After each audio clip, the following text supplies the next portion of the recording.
Welcome to Marantz Rantz, no advice on finance. Spin the wheel and take a chance. Get an NFT and a little education. The system got undertold, that knowledge is flotation. You wanna learn? Well, you came to right place. You're pumping AMC, might get slapped in the face. Get your due diligence, know who the villain is. Don't be a sheep when the shepherd's carnivorous. So come learn, laugh, and maybe you win big. And listen up, y'all, the wheel is not rigged. Everybody get a chance in the live chat. Kyoto spin wheel, you win just like that. Retail fight back and this retail winning. Y'all just wait, man, this is just the beginning. All fellow simians, GME group singing the truth. We just chillin', infinity pool swimming. So welcome to Marantz Rantz. A lot of knowledge but no advice on finance. Don't even need pants, you can tune in naked like Kenny the Mayo Man. Internet's most hated. Don't wanna lose your money, then it's time for you to listen. If you're ignorant, invest in AMC or Superstition. The stream about ready, they told us to don't dance. I do what I want. Welcome to Marantz Rantz. Welcome to Marantz Rantz. Welcome to Marantz Rantz. Welcome to Marantz Rantz. Welcome to Marantz Rantz. Welcome to Marantz Rantz. Welcome to Marantz Rantz. Welcome to Marantz Rantz. Yes, welcome back. Welcome back to Marantz Rantz. Going to learn a little bit about finance just by taking a little glance. Good morning, guys. Good evening and good afternoon to all my pimps out there. You know who you are. Everybody, welcome back. Welcome back to Marantz Rantz. Plenty of good information, a little bit of motivation, whole lot of truth, no financial advice. Plenty of good information tonight as we're going to talk about super microcomputers. And no, that's not just you, there, noisy Korax. No, I'm going to tell all you guys. It's going to be fun. We're going to get you some info, the right info. I know there's a meltdown coming. I got it all wrong the other night. You know, the other night I put out a headline. I said, Nvidia, or should I say Enron? The next Enron. And I was so wrong because it's not NVIDIA. I was doing more homework and more homework. I just kept reading, looking, and I found all the cookies and all the crumbs that led me there. I'm going to show it to you tonight. And we're doing investigative style, reporting. And I'm reaching out. I'm reaching out to the public to get more help on these topics because I think it's something worth talking about. Okay? But as we do about... Are you guys out there? To all my Canadian friends and family, hi guys, welcome back to the chat. And then of course everyone overseas. I know we got Japan, I know we got Australia, I know we got Israel, I know we got Argentina, I know we got Mexico, I know we have all the UK, all my brothers and sisters up there, up north, and then of course right here in Cali, where we're at right now, coming to you live from La Quinta, California, Indio, California, the Coachella Valley, you know where we're at. So, now here's the show. And here's the gist of it. If you guys saw GameStop, $30.90 a share. Yeah, that's right. I'm the guy who's been telling you GameStop's going to be up and to the right over the last, 4 years that I've been around here on YouTube telling the world. But people don't want to listen. That's fine. They didn't buy it at $9.95. They didn't buy it at $15. They didn't buy it at $20. They didn't buy it at $25. We're sitting here at $30, and then we're trying to tell you guys. We've been trying to tell you. I said, you know what? It's okay. You can still get in because it's still early. We're not trying to pump anything to leave. We're just sitting here like this. Has it started yet? Gentlemen and ladies, start your engines. Do you feel the rumble? Do you feel it? It's a short week. It's a midday week right now. We have a half day tomorrow on the market. But what happened? Market was seeing red most of the day, and then boom, right out the gate. But I'm going to tell you guys, if you're looking at our Discord, if you pay attention, our Discord is completely free. It always will be. I'll post it in the chat in a minute. If it's not in the description of the video, I think it is. But here's the deal, guys. When you're in the Discord and you're getting all these headlines, and I'm out there, guys, I'll post them 1 o'clock in the morning, 2 o'clock in the morning, 10 at night. It doesn't matter. I don't sleep. And it's not that it's unhealthy, man. I hate this. They did that documentary about the channel, about us, and how we get all our information, and how Marantz, he's grinding. Marantz, they don't believe that I actually do 4 hours of research every day, if not more, and top of having a career, on top of being a husband, on top of a Christmas shopping tomorrow. Like, I'm literally going shopping tomorrow. I finally have a day off from work tomorrow, the day before Christmas. I went to work this morning at 1:30 a.m. I worked all the way wraparound till noon. I got home. I had messages. I got to take a nap. I took a nap. I got a phone call from another GameStop investor who was like, hey, bro, check it. And I'm just like, oh, my God. You guys, I'm trying to get my beauty sleep. Have you seen me? First off, I'm 40-something years old, 42, right? 42. And my hair doesn't grow back as fast as it used to. I still have a lot of hair. It's all there, guys, okay? I'm still the Eddie Munster of the internet. But this right here, this is a problem right here. It's getting gray and it's going out the sides. And so I got to start getting haircuts because the haircuts I get, the hair doesn't grow up at the top as fast anymore. So I don't have to trim the top. So I've gone a month without a haircut. That's never happened to my man. When I was in the military, I used to get them every week. Now I'm not getting any. And sorry that my voice cracked right there. Hey, shout out to the poll. I have a poll up here. 96% GameStop is a buy. And somebody said no. Who's trolling me, bros? That's what I want. Who's trolling me? Anyway, Thank you so much for all the love and support of the channel. Thank you for becoming a member of the channel. I just saw that. Hey, Marcelo, thanks again, man. Your $2.99 will not go unnoticed. Let me tell you what I'm going to do with that $2. All right, I'm going to tell you what I'm going to do. We're going to give away over $100 worth of GameStop gift cards tomorrow. I'm going to do it tomorrow so that if people want to shop and do their things. Now, guys, it's not a lot. I know we're not out here banging it around, throwing them down to you, but a lot of stuff's on the table. A lot of stuff's on the table for families trying to survive this retail apocalypse.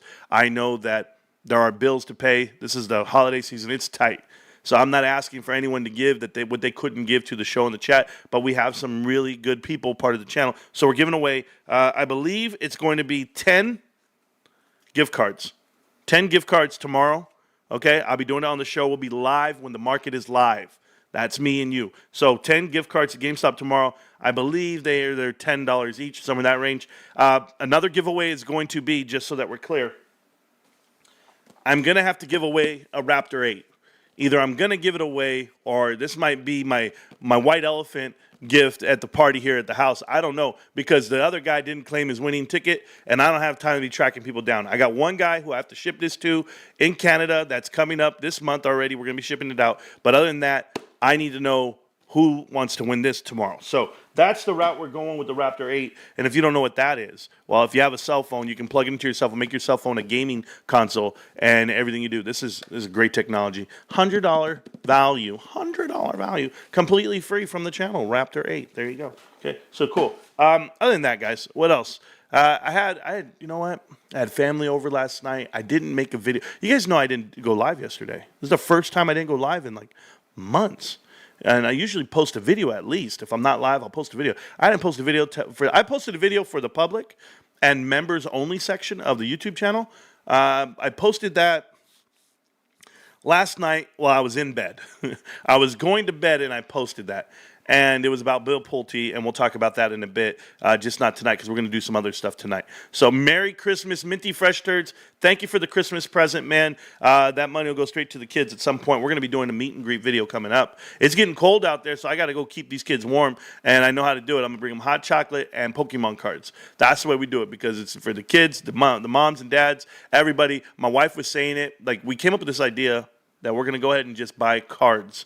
Packs of cards, because the euphoria you get when you open a pack and you get a hit. You guys all saw we hit some amazing cards on some of these packs we opened, but that just might trigger you forever. It might change your whole experience on the hobby itself of collecting baseball cards, football cards, basketball cards, Pokemon cards, right? All of it. So we'll be supplying. It's really hard to supply the cards when your store has nothing. I went into GameStop yesterday, and they had absolutely zero Pokemon cards. I smiled ear to ear. That's what I did. So I just want you to know that, guys. It was a fun time there. 5 free memberships from Kid Caribou. Hey, Kid Caribou, I appreciate you, man. This dude has been real since he started the show. Kid, if you guys don't know, Kid Caribou was he's 70-something years old. He's a retired guy, and he owns a lot of GameStop shares. And he was my co-host on Earnings Day. If you guys were not there, he actually joined the show, co-hosted. He was amazing. I like the dude. He's cool. And he's been hanging out in the Discord ever since. So, true legend right there, and got to get him. Rachel now has a legit addiction to these damn Pokemon cards. That's just the way it goes. Stacks, you know what? It's okay. You know, if it's your investment, and it's going to support your investment. You know, if I have to walk the streets just to tell people about GameStop, that's what I'm going to do for the rest of my time. We are going to highlight a special DD piece later on tonight by our one and only Because I Can, part of the show and chat and channel.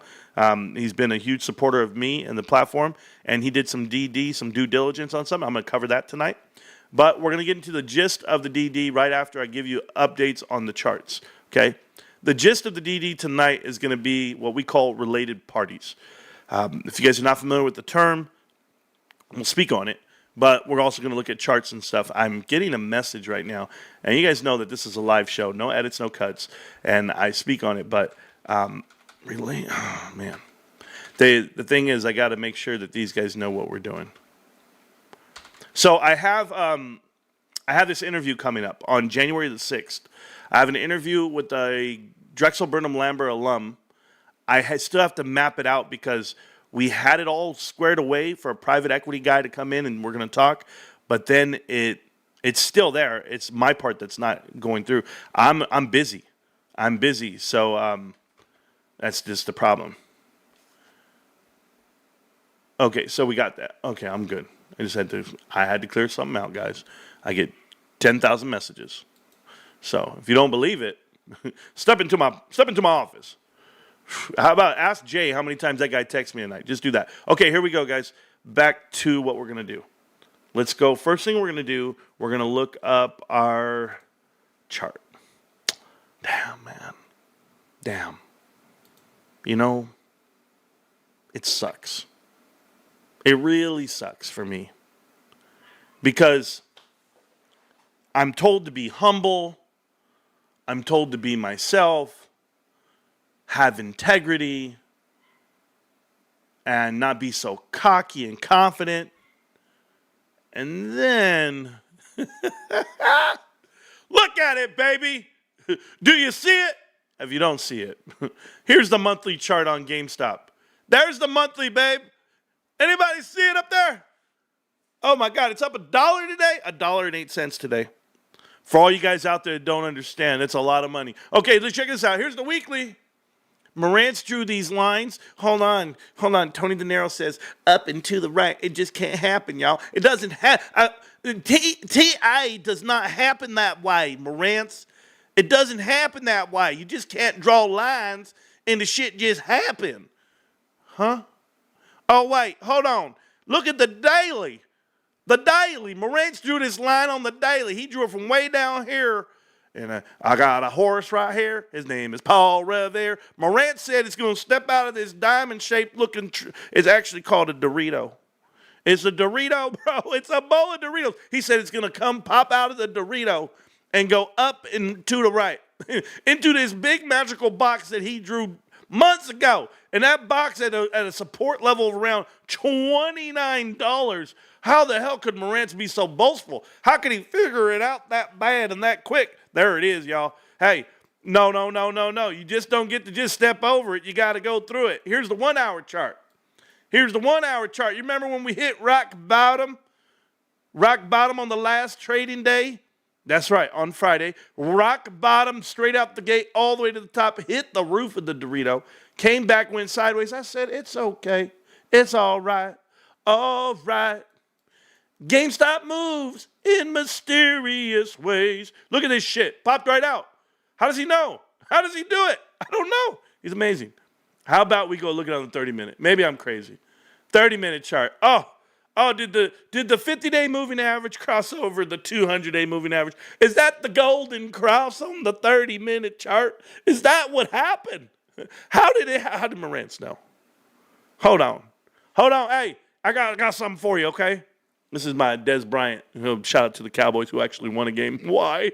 I'll never know. Dallas, can we lose? Correct. We're trying to get draft picks here, bro. Anyway, I got a question there. I got a question, boss. I got a question. How much higher can this stock go? To infinity. To infinity and beyond. Listen, Jackie D. LaGrift, I'm asking you, bro, is this 5-minute chart, does it make you excited? But the part that gets me very excited is right here. Oh, my God. Oh, my God. The order is here. Is the order here, babe? My wife, I need to know, is the order here? Is that what she's texting me? Oh, my God. So, listen, stop the show. Listen, I'm living my life in front of you, all right? My studio's in my home. I have a family. I got 5 kids and a partridge in a pear tree. Let me tell you, 2 geese a geen, whatever, 5 legs a lane. I got 4 golden rings, 5, I don't know, 2 turtle doves, 3 French hens. Hey, if you know that damn song, okay, I don't know, slap yourself. If you know that damn song, and a partridge in a pear tree, on the second day of Christmas, my true love gave, shut up. We sang that shit when we were like 8. You expect me to know that now? 8 geese a game. I don't even know. You guys wouldn't even know. You wouldn't even know. 2 turtle doves. Okay, anyway. Am I the only one? I got packages at my door every hour. There's no such thing as porch pirates. Ain't nobody trying to steal somebody's bullshit ass cheap, I don't know, Sheen clothing. Ain't nobody trying to steal these boxes at the door. Oh, back in the day, you get a package from UPS. It was like, yo, man, that might be something. Now it's like, who knows what junk you're picking up?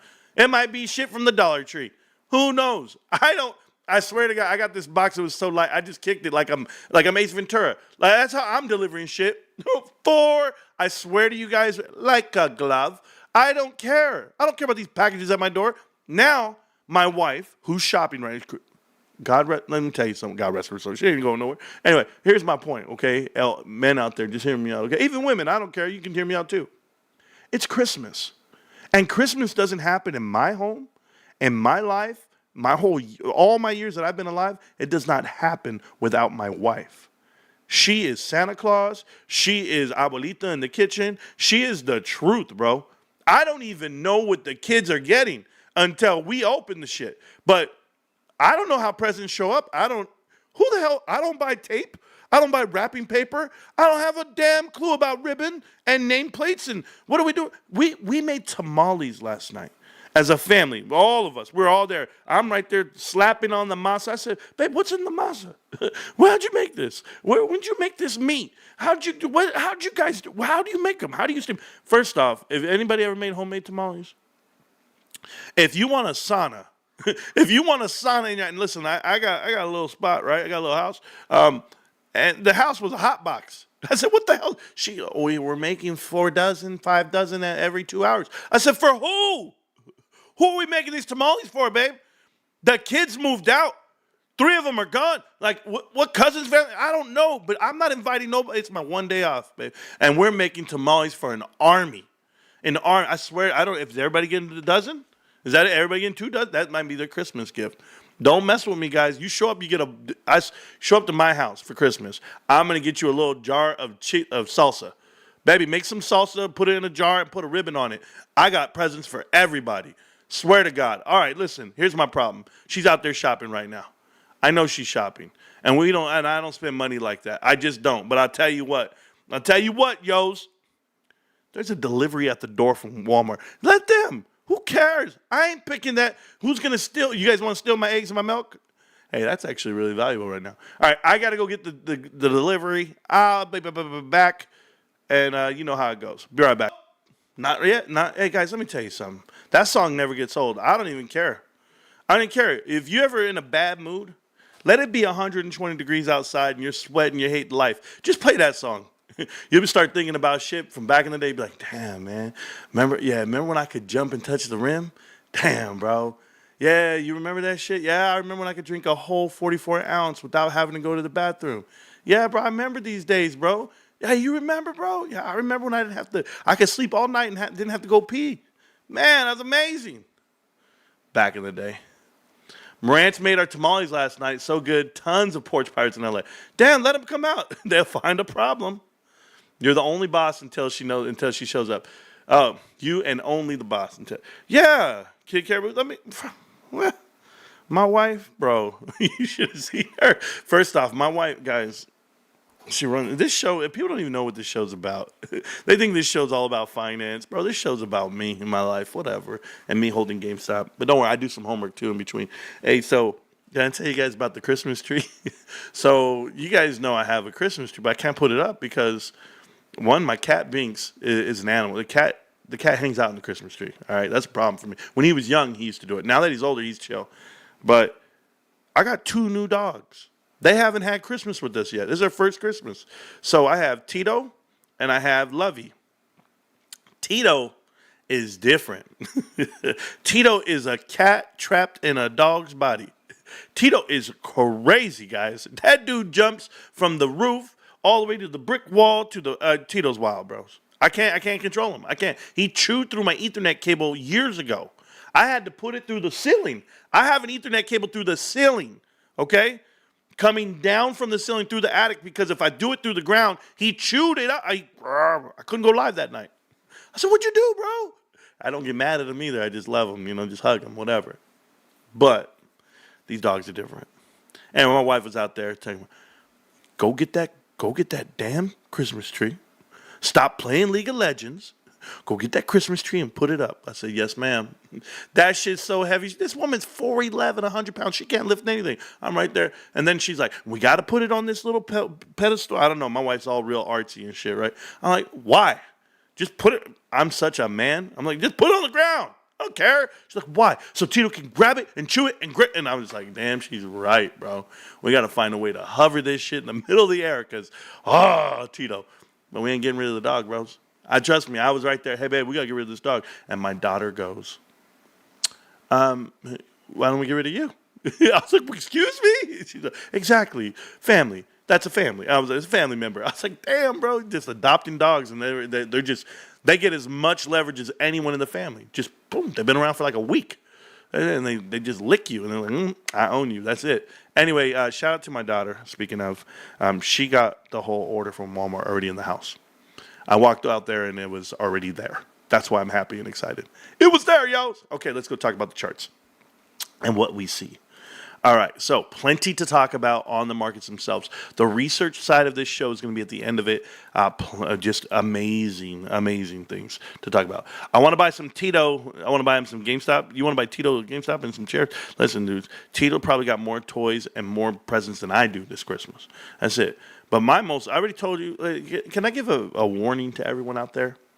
Okay, as a parent, if you want to buy something for your children, I don't advise buying consoles for Christmas. And I know that sounds crazy because I'm a GameStop guy and I love GameStop and I love video games and I own 3 PlayStation 4s, a PlayStation 5, a Switch. I have them all. I have everything, right? PS3, Super Nintendo. I got everything here.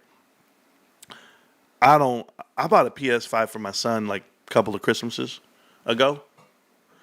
And then he said, Dad, I need the PlayStation Plus stuff, so it costs me like $100, $60 every Christmas. Because it renews every year on Christmas Day. So when I'm doing my math, because you guys know I budget every dollar to the ground, I always forget about that $120 a year I got to pay. Because it's coming up tomorrow. It'll be New Year's Eve, New Year's Day, I swear, or Christmas Day, Christmas Eve, whatever it is. It's coming up. I'm just like, damn. I know that money's coming out the account, and I'll never turn down my son's video games. What am I going to do? Hey, son, cut that card off. No. You play your games, bro. That's why I got it. But let me tell you, man, 3 years ago, maybe 3 years ago, this is me. I'm a dumbass, I guess. I don't know. Maybe, but I'm still a good guy. But I bought my daughter a car. It was her dream car.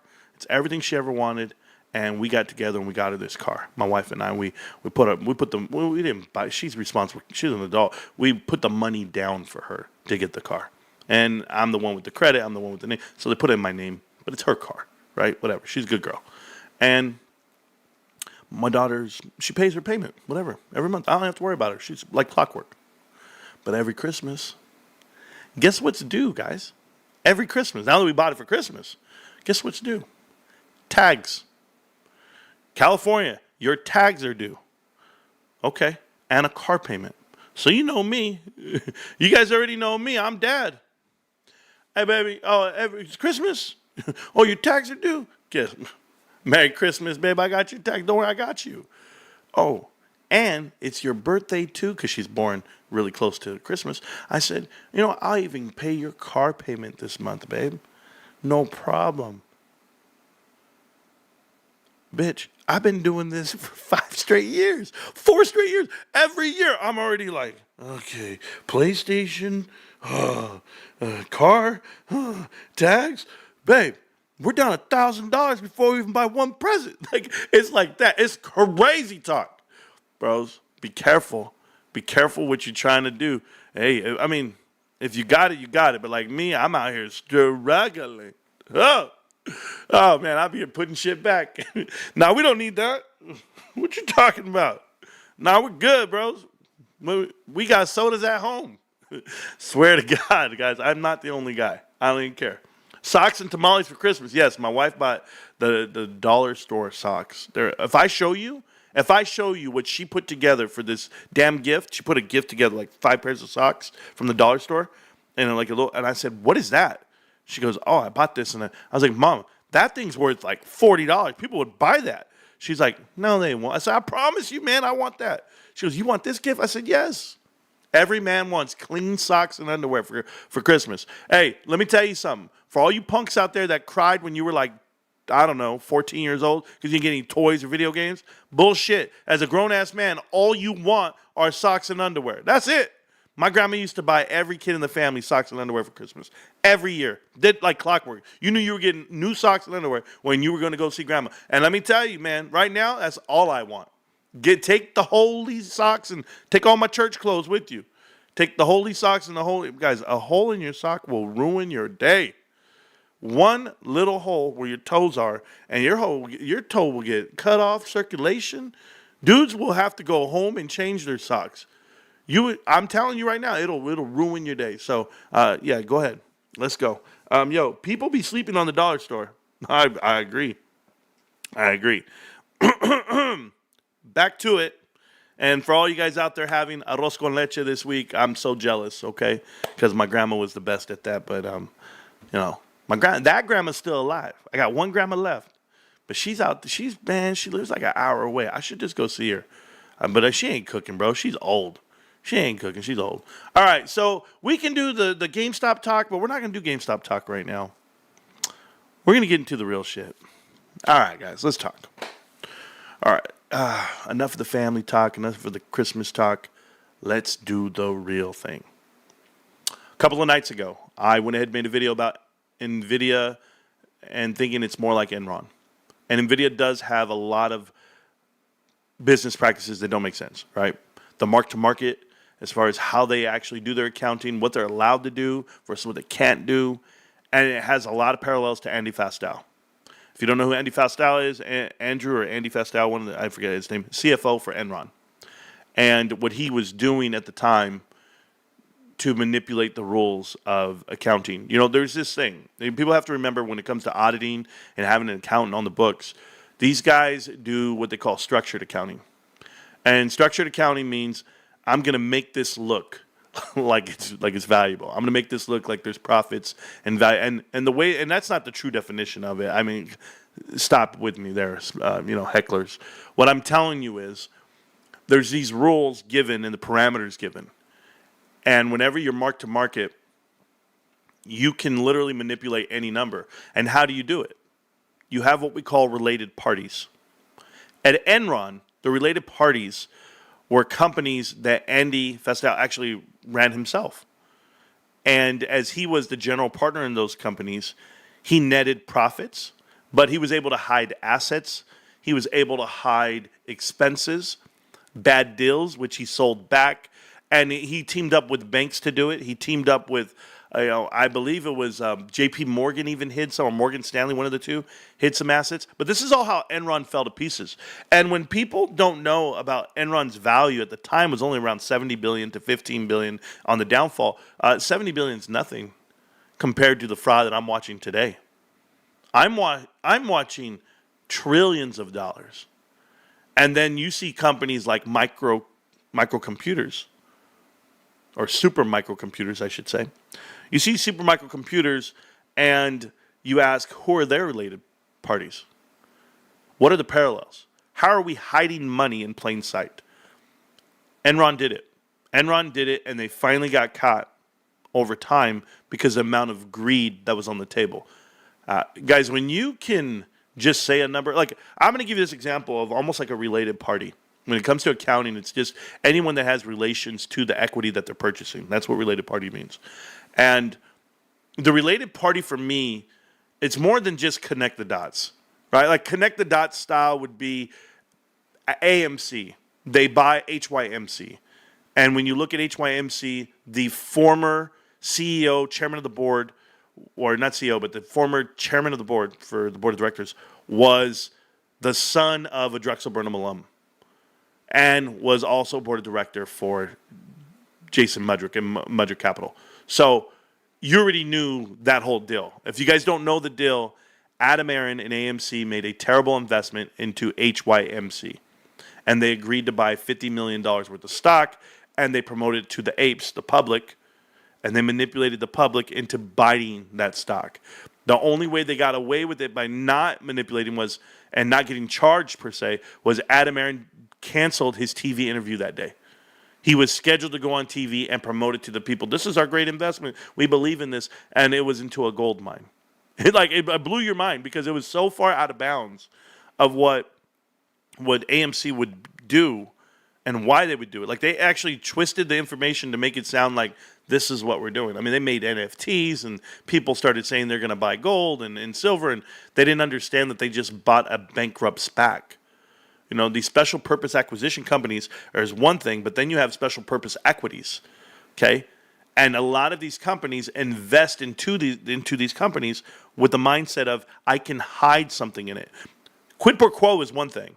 Right? Mudrick Capital. Mudrick Capital gave money to AMC, bought their shares, propped them up, got them out of bankruptcy per se, lasted them long enough to get to the January blow-up that was 2001. And then in verse, Adam Aaron gave back the money.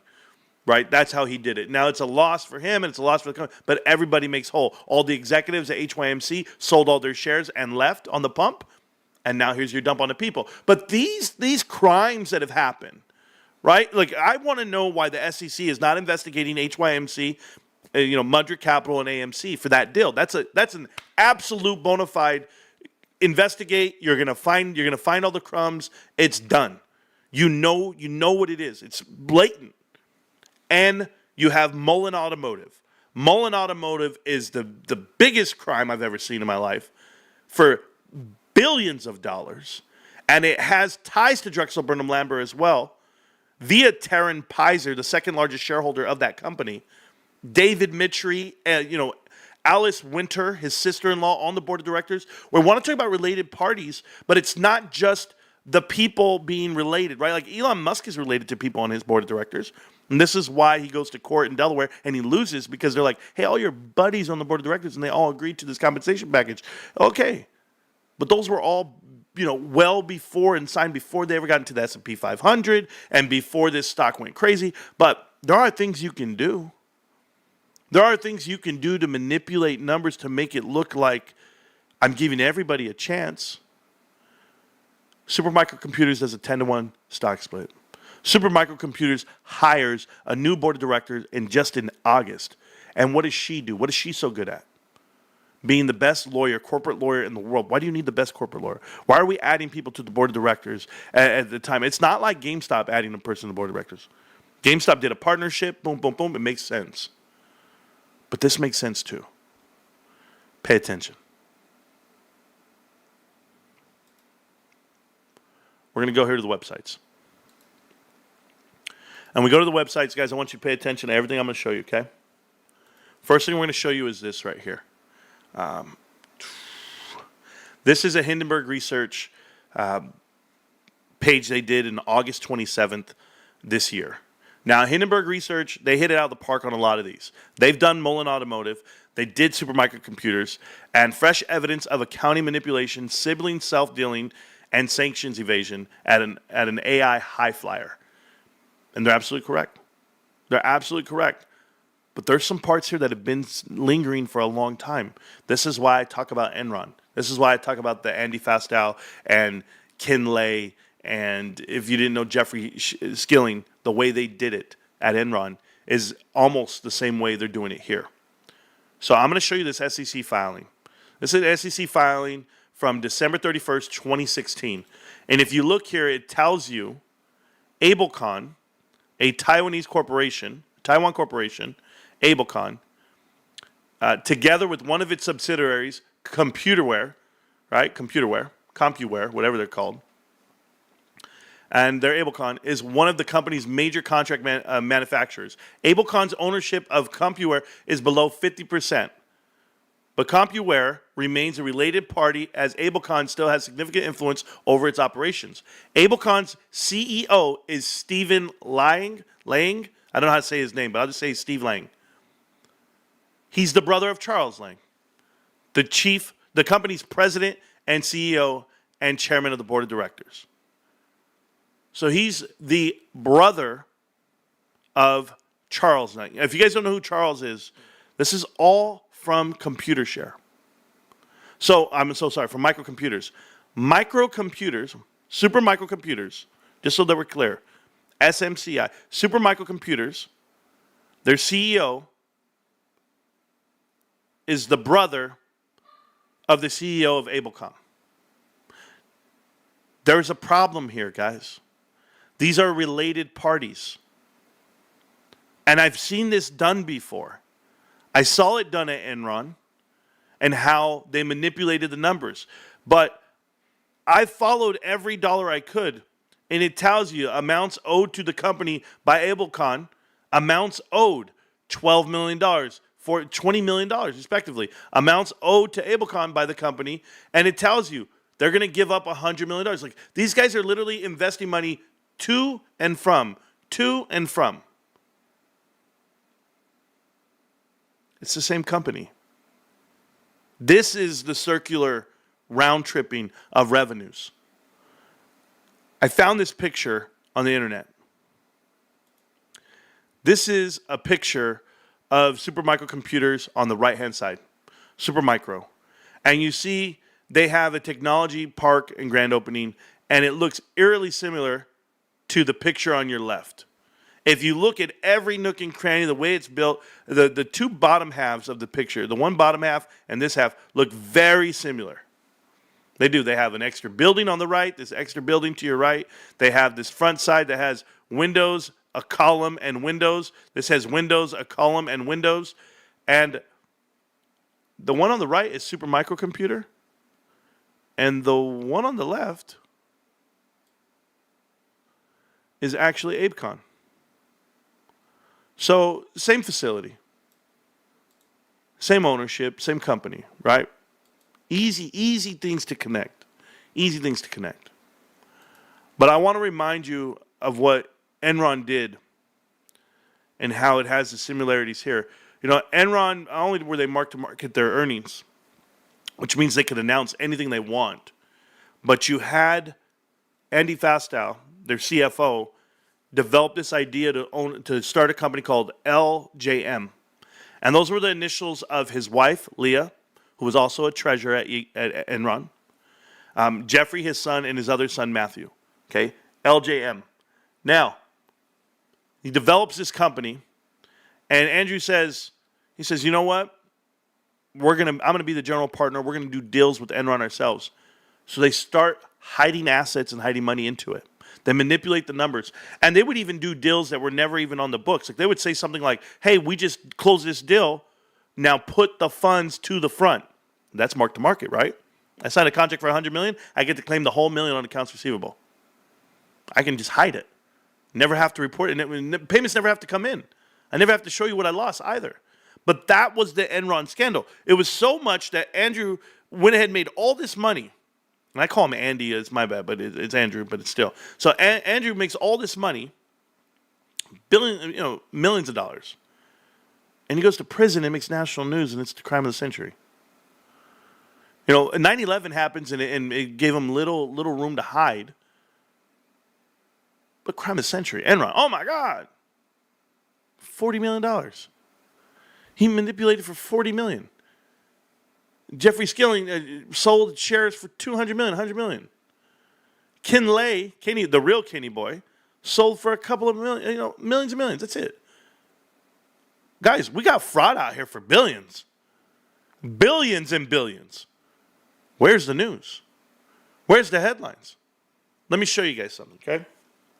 And I only tell you because it happens with mark to market, right? And here's the truth about what's happening. This is an article here from Barron's. And usually you need you need an account to read all these damn things. But this is November 4th. This is last month. And it says, a web of family ties complicates Supermicro's accounting issues. As you know, Supermicro's accountant refused to sign off on their recent 10Q and even before that their 10K, which they have not filed. They are no longer compliant with NASDAQ. They actually filed for an extension, and NASDAQ says, okay, we're going to give you till February. But the thing about Supermicro Computers, and that I started following as I'm reading everything, is this. It is a family full of lies, and it did get exposed on the Hindenburg research page. But there's little things they're doing to save that relationship between Abelcom, Computerware, and then you have Bill and Steve, the brothers, right, that are CEOs of the respective companies, and they're pushing funds back and forth to each other. They did something recently. They hired this person. They hired a girl by the name of Susie Giordano. And Susie here comes from Intel. She has relationships with a company called Lime that she's actually working for right now. She's chief legal individual. She's a top lawyer. You went and hired the top lawyer, put on the board of directors, all while you're trying to get compliant. She's also the top M&A person out there. She's top at the top. I get it. He has over 25 years experience in advertising executive management, board of directors on a wide range of topics, including strategy, litigation, compliance, regulatory matters, corporate governance, ESG, and executive compensation, financial reporting, crisis management, cybersecurity, shareholder engagement, and treasury matters. Previously, she worked at Intel for approximately 11 years. These are signs that you're in trouble. I'm telling you now. If you were tight-knit and you didn't have a problem, you're not going to bring somebody onto your board of directors to have direct influence over what you guys do. Or how you do it, I should say. But you're only going to do that when you have something like this. This is the 10Q, the most recent 10Q released in March of 2024. They have not released any financial statements since then. I just happened to type in the word Abelcon. And it says here, purchases from Abelcon and Computerware, related parties of the company, okay, accounted for a combined 12% of the total cost of sales for the 3 months. Do you guys know who Abelcon's number one investor is and or buyer of products? Does anybody know? I have to find it because you won't believe me.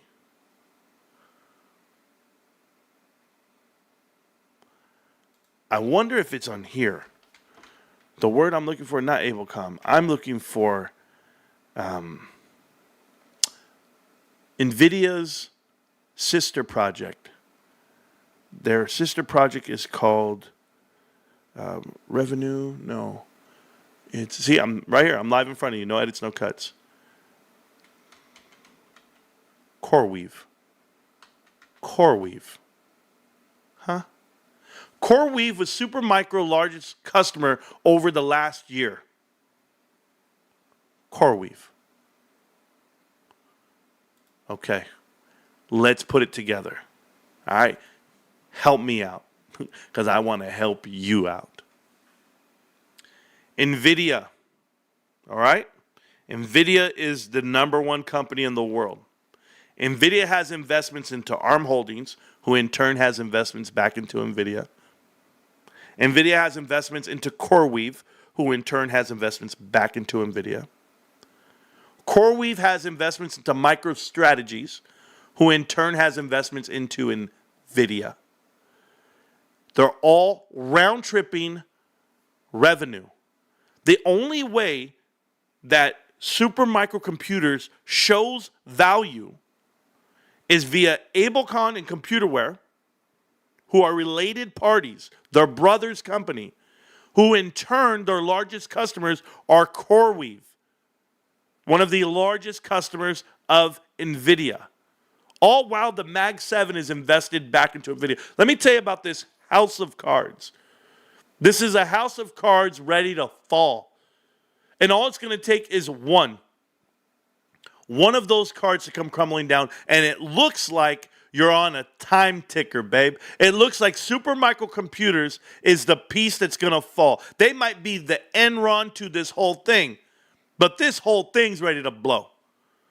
I'm not a doomsday prepper, but when I see that Abelcom, their largest investor is CoreWeave, and I know that's NVIDIA, and I know that these guys are Supermicro Computers are the same thing.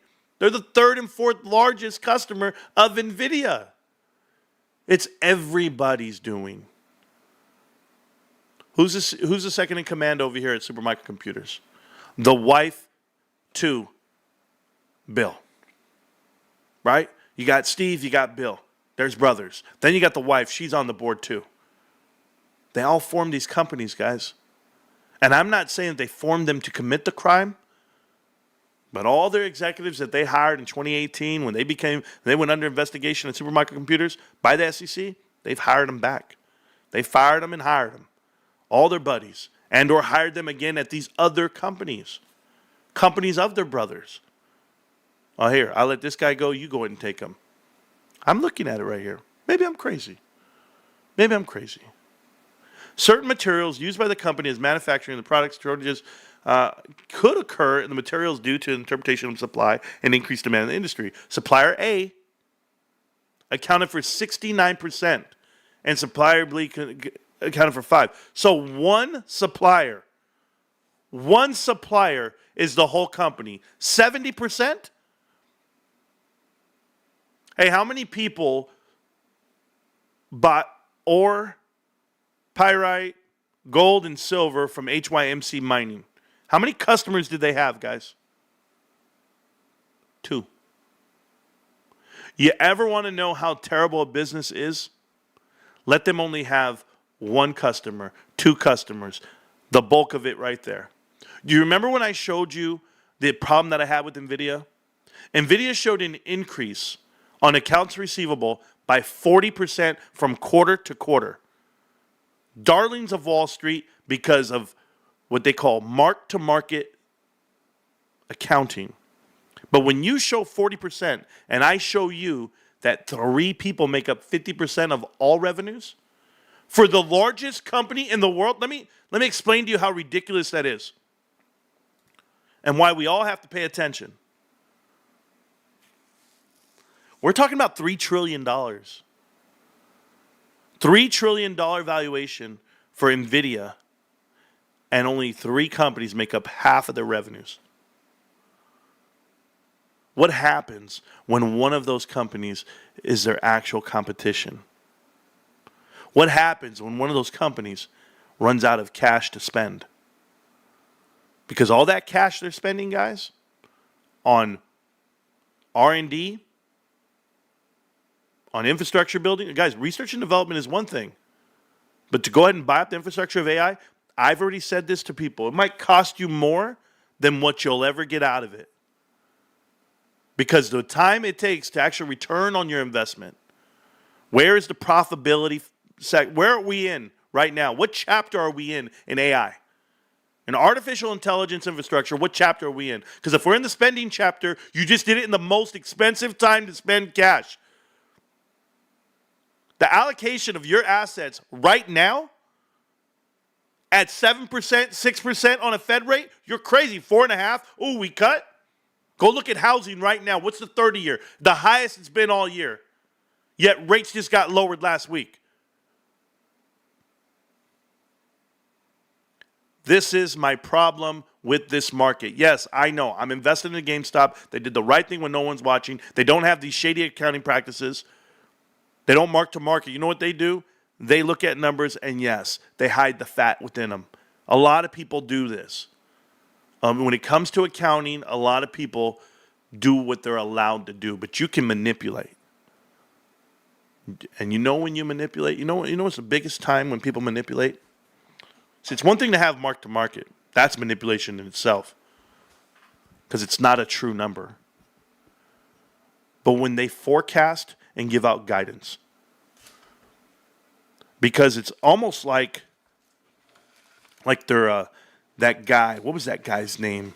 James Smallbone, the YouTuber, small-time YouTuber. You guys don't know him. His name's James Smallbone. You know what he used to do? He used to sensationalize AMC stock, and he used to go, "This stock is gonna go to the moon tomorrow."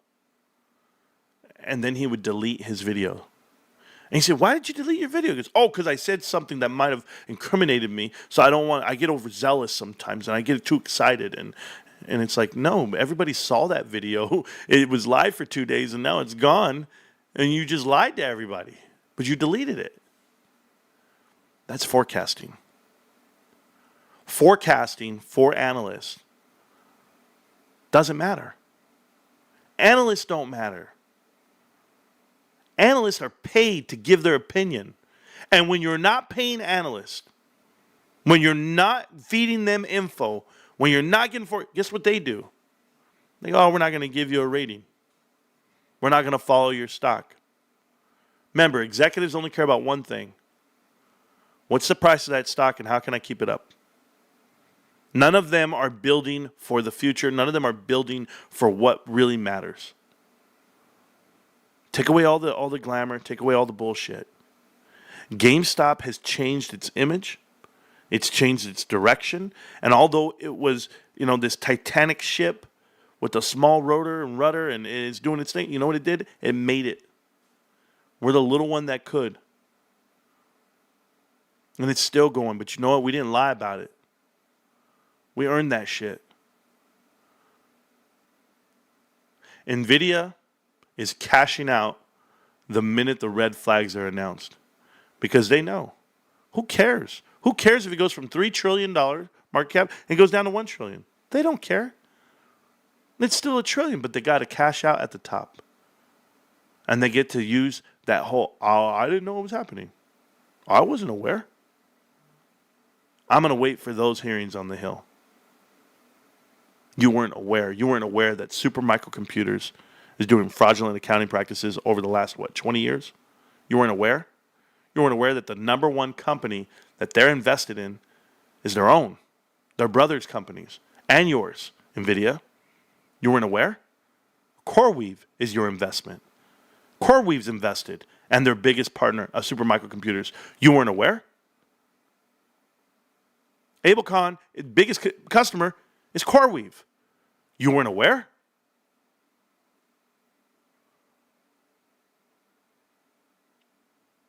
I don't know who's out here studying this stuff. I don't know who has the time to dig and follow it all. But it makes a lot of sense to me. But they don't have to answer to me. I don't have credentials. I'm not the Department of Justice. I'm just a dude with a mic and a camera. Guys, I love everybody here. And I hope when you guys watch this show, you guys get enough info to make really choice decisions.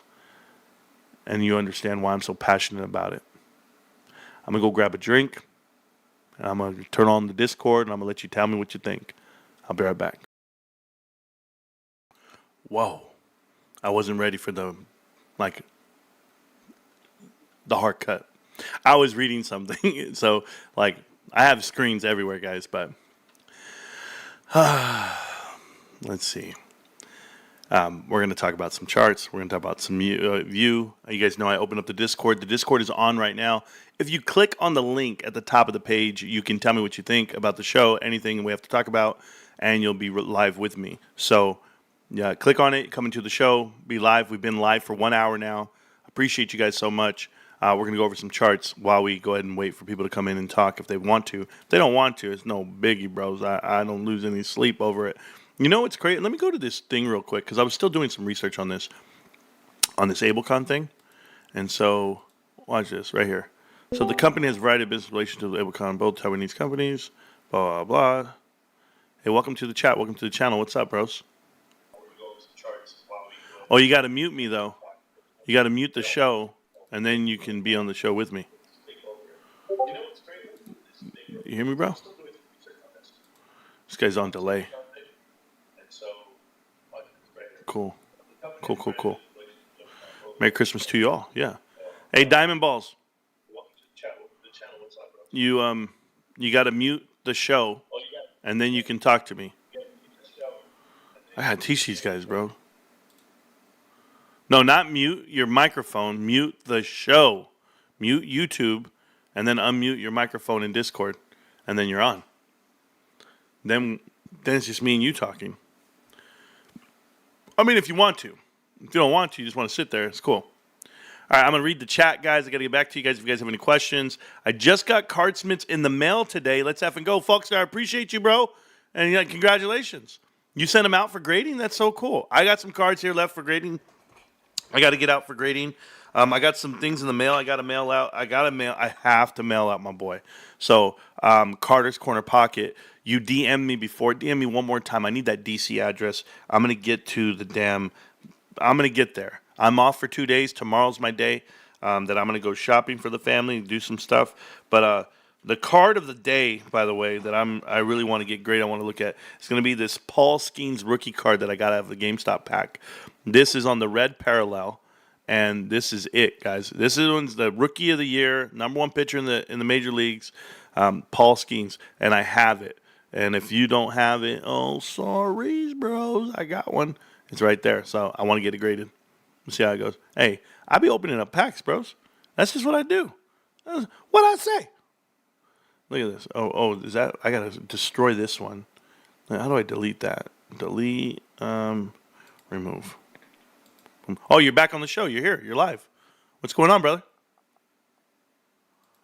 I can hear you, Diamond. What's up? Diamond, we got to find a way for you to talk on time, bro. Yeah, that Paul Skeens is tight, huh? All I want for Christmas, guys, is some more ammunition. If you buy me some ammo, babe, I'm a good guy. I don't know if my wife can buy ammunition. I don't know if she's allowed to. I have to have like my card with me and everything. Anyway, let's go back to the chat. We'll go back to you. Whenever this guy figures out how to work Discord, bro, it's going to be amazing. Because, like, I can hear him breathing. GameStop looking strong. Next stop, 34.50, then 48.50. Anthony, why? Can we just get to $31? Can I get to 31 tomorrow? Oh, I can hear you. What's going on? Diamond, why'd you mute yourself, bro? I just heard you. You claim to be a patriot. Let's go, patriot. Happy holidays to you and your family. Says Marantz, I got to see that T-shirt. Sharon, the T-shirt says it's going down for real, and that's Santa going down the chimney, so it's going down for real. That's what the T-shirt says. So it's awesome. It's good times. Rantz, Merry Christmas. Thank you so much, man. I just received my Pokemon wallet from GameStop. Ron, that sounds amazing, bro. You guys already know that I'm trying to get one. I'm trying to get Pokemon or Mario Brothers, and I don't care how people stare at me, bro. I'm going to be at the club. Swear to God. I'm going to be at the club, and I want a GameStop wallet. I want one of these video game wallets, and I don't care what they say to me. I'm going to pull that shit out, and the girl can be looking. I'll be like, yeah, you don't know where I got this from? It's like, you got that Louis wallet? I got one, too. I got Luigi. I got the real Louis. I got the original Louis. Who's in the chat now?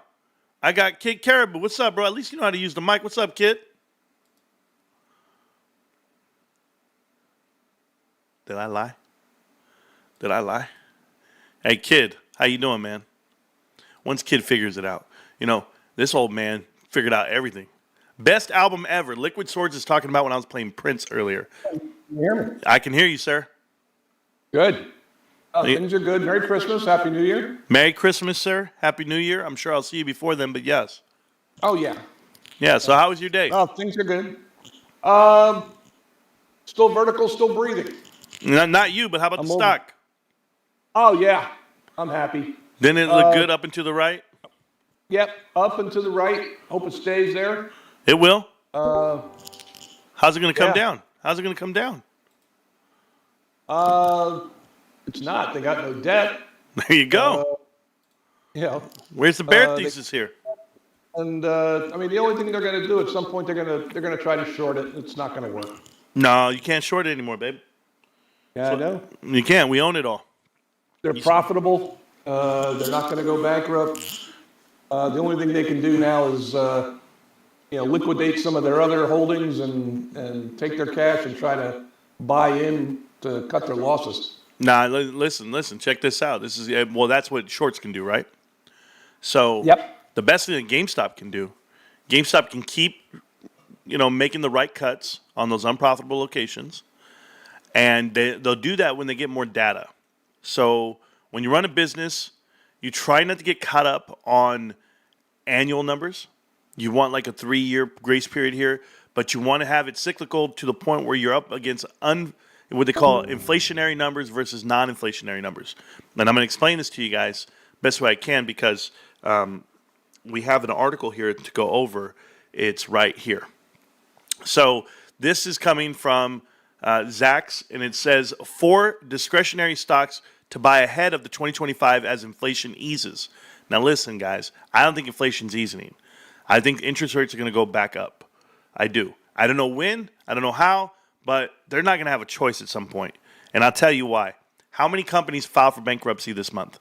I just showed you numerous companies that were filed for bankruptcy, whether it be Big Lots closing all their stores, and/or I showed you the other one was the Container Store. But you're going to see multiple companies start being on the fringe of bankruptcy, and that means people are going to be without jobs. And as the jobs numbers keeps going up, then you have a seasonal cut for your annual, which is in January. They all get their fiscal budgets for advertising and employment. People, employees, expect a raise. Everyone expects a raise every year. They have this cost of living increase. Well, guess what, guys? If you can't beat out inflation and you can't beat out the cost of living increase, when you're doing inflationary numbers, like you did in 2022 versus 2023, your profit margins are like, 16% back then for GameStop in quarter 4 of 2022? They were at a gross profit margin of around 24% for the year, just even last year for the full fiscal year. You're going to be inching up higher as it gets easier. So if this is the case, if these guys can get back, from this choppy side, then guess what happens? A company like GameStop that has made a profit at the very bottom, a minimal profit, I get that. But they made a profit when you weren't supposed to make a profit. Go look at anybody. Everybody out here who's trying to transition and pivot in the small cap, mid cap, they're buried. They're buried. They don't have the profits. They don't have the transition. GameStop did it all without borrowing $1. That's what they did. And it's because people believe in the stock. When we say these guys are going to keep trying to short it down, how can you short it? Here's what I ask. Because every time you short it, there's a buyer for your short.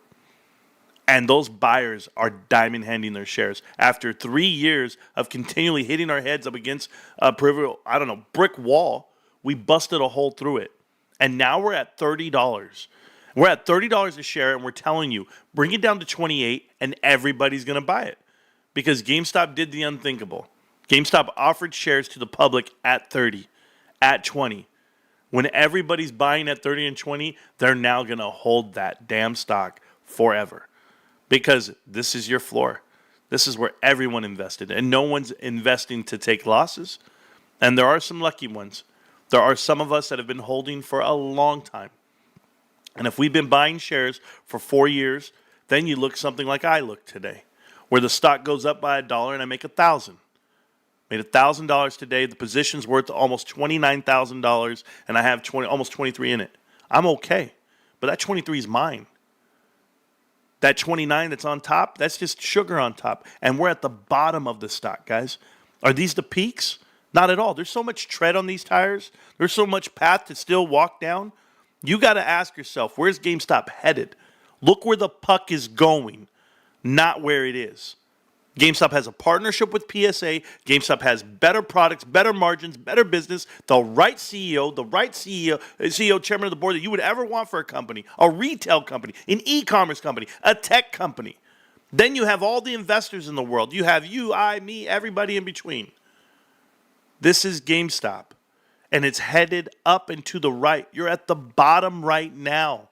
People ask me all the time, Marantz, where can I get in? Is it too late? No, it's not too late, but all you guys out there that are worried about how the stock performs day to day, you're not paying attention to what this company is doing. They're laying down the web. They're laying down the whole infrastructure to build something that scales.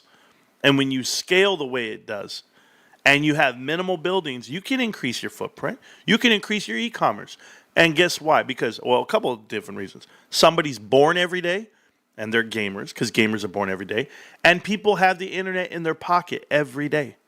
They have it in their phones. That's where they can buy things. But when you can give them a better buying experience, better than 48 hours, you can get it to them within the hour. Guys, I bought the headphones here. Got to me in an hour and 15 minutes.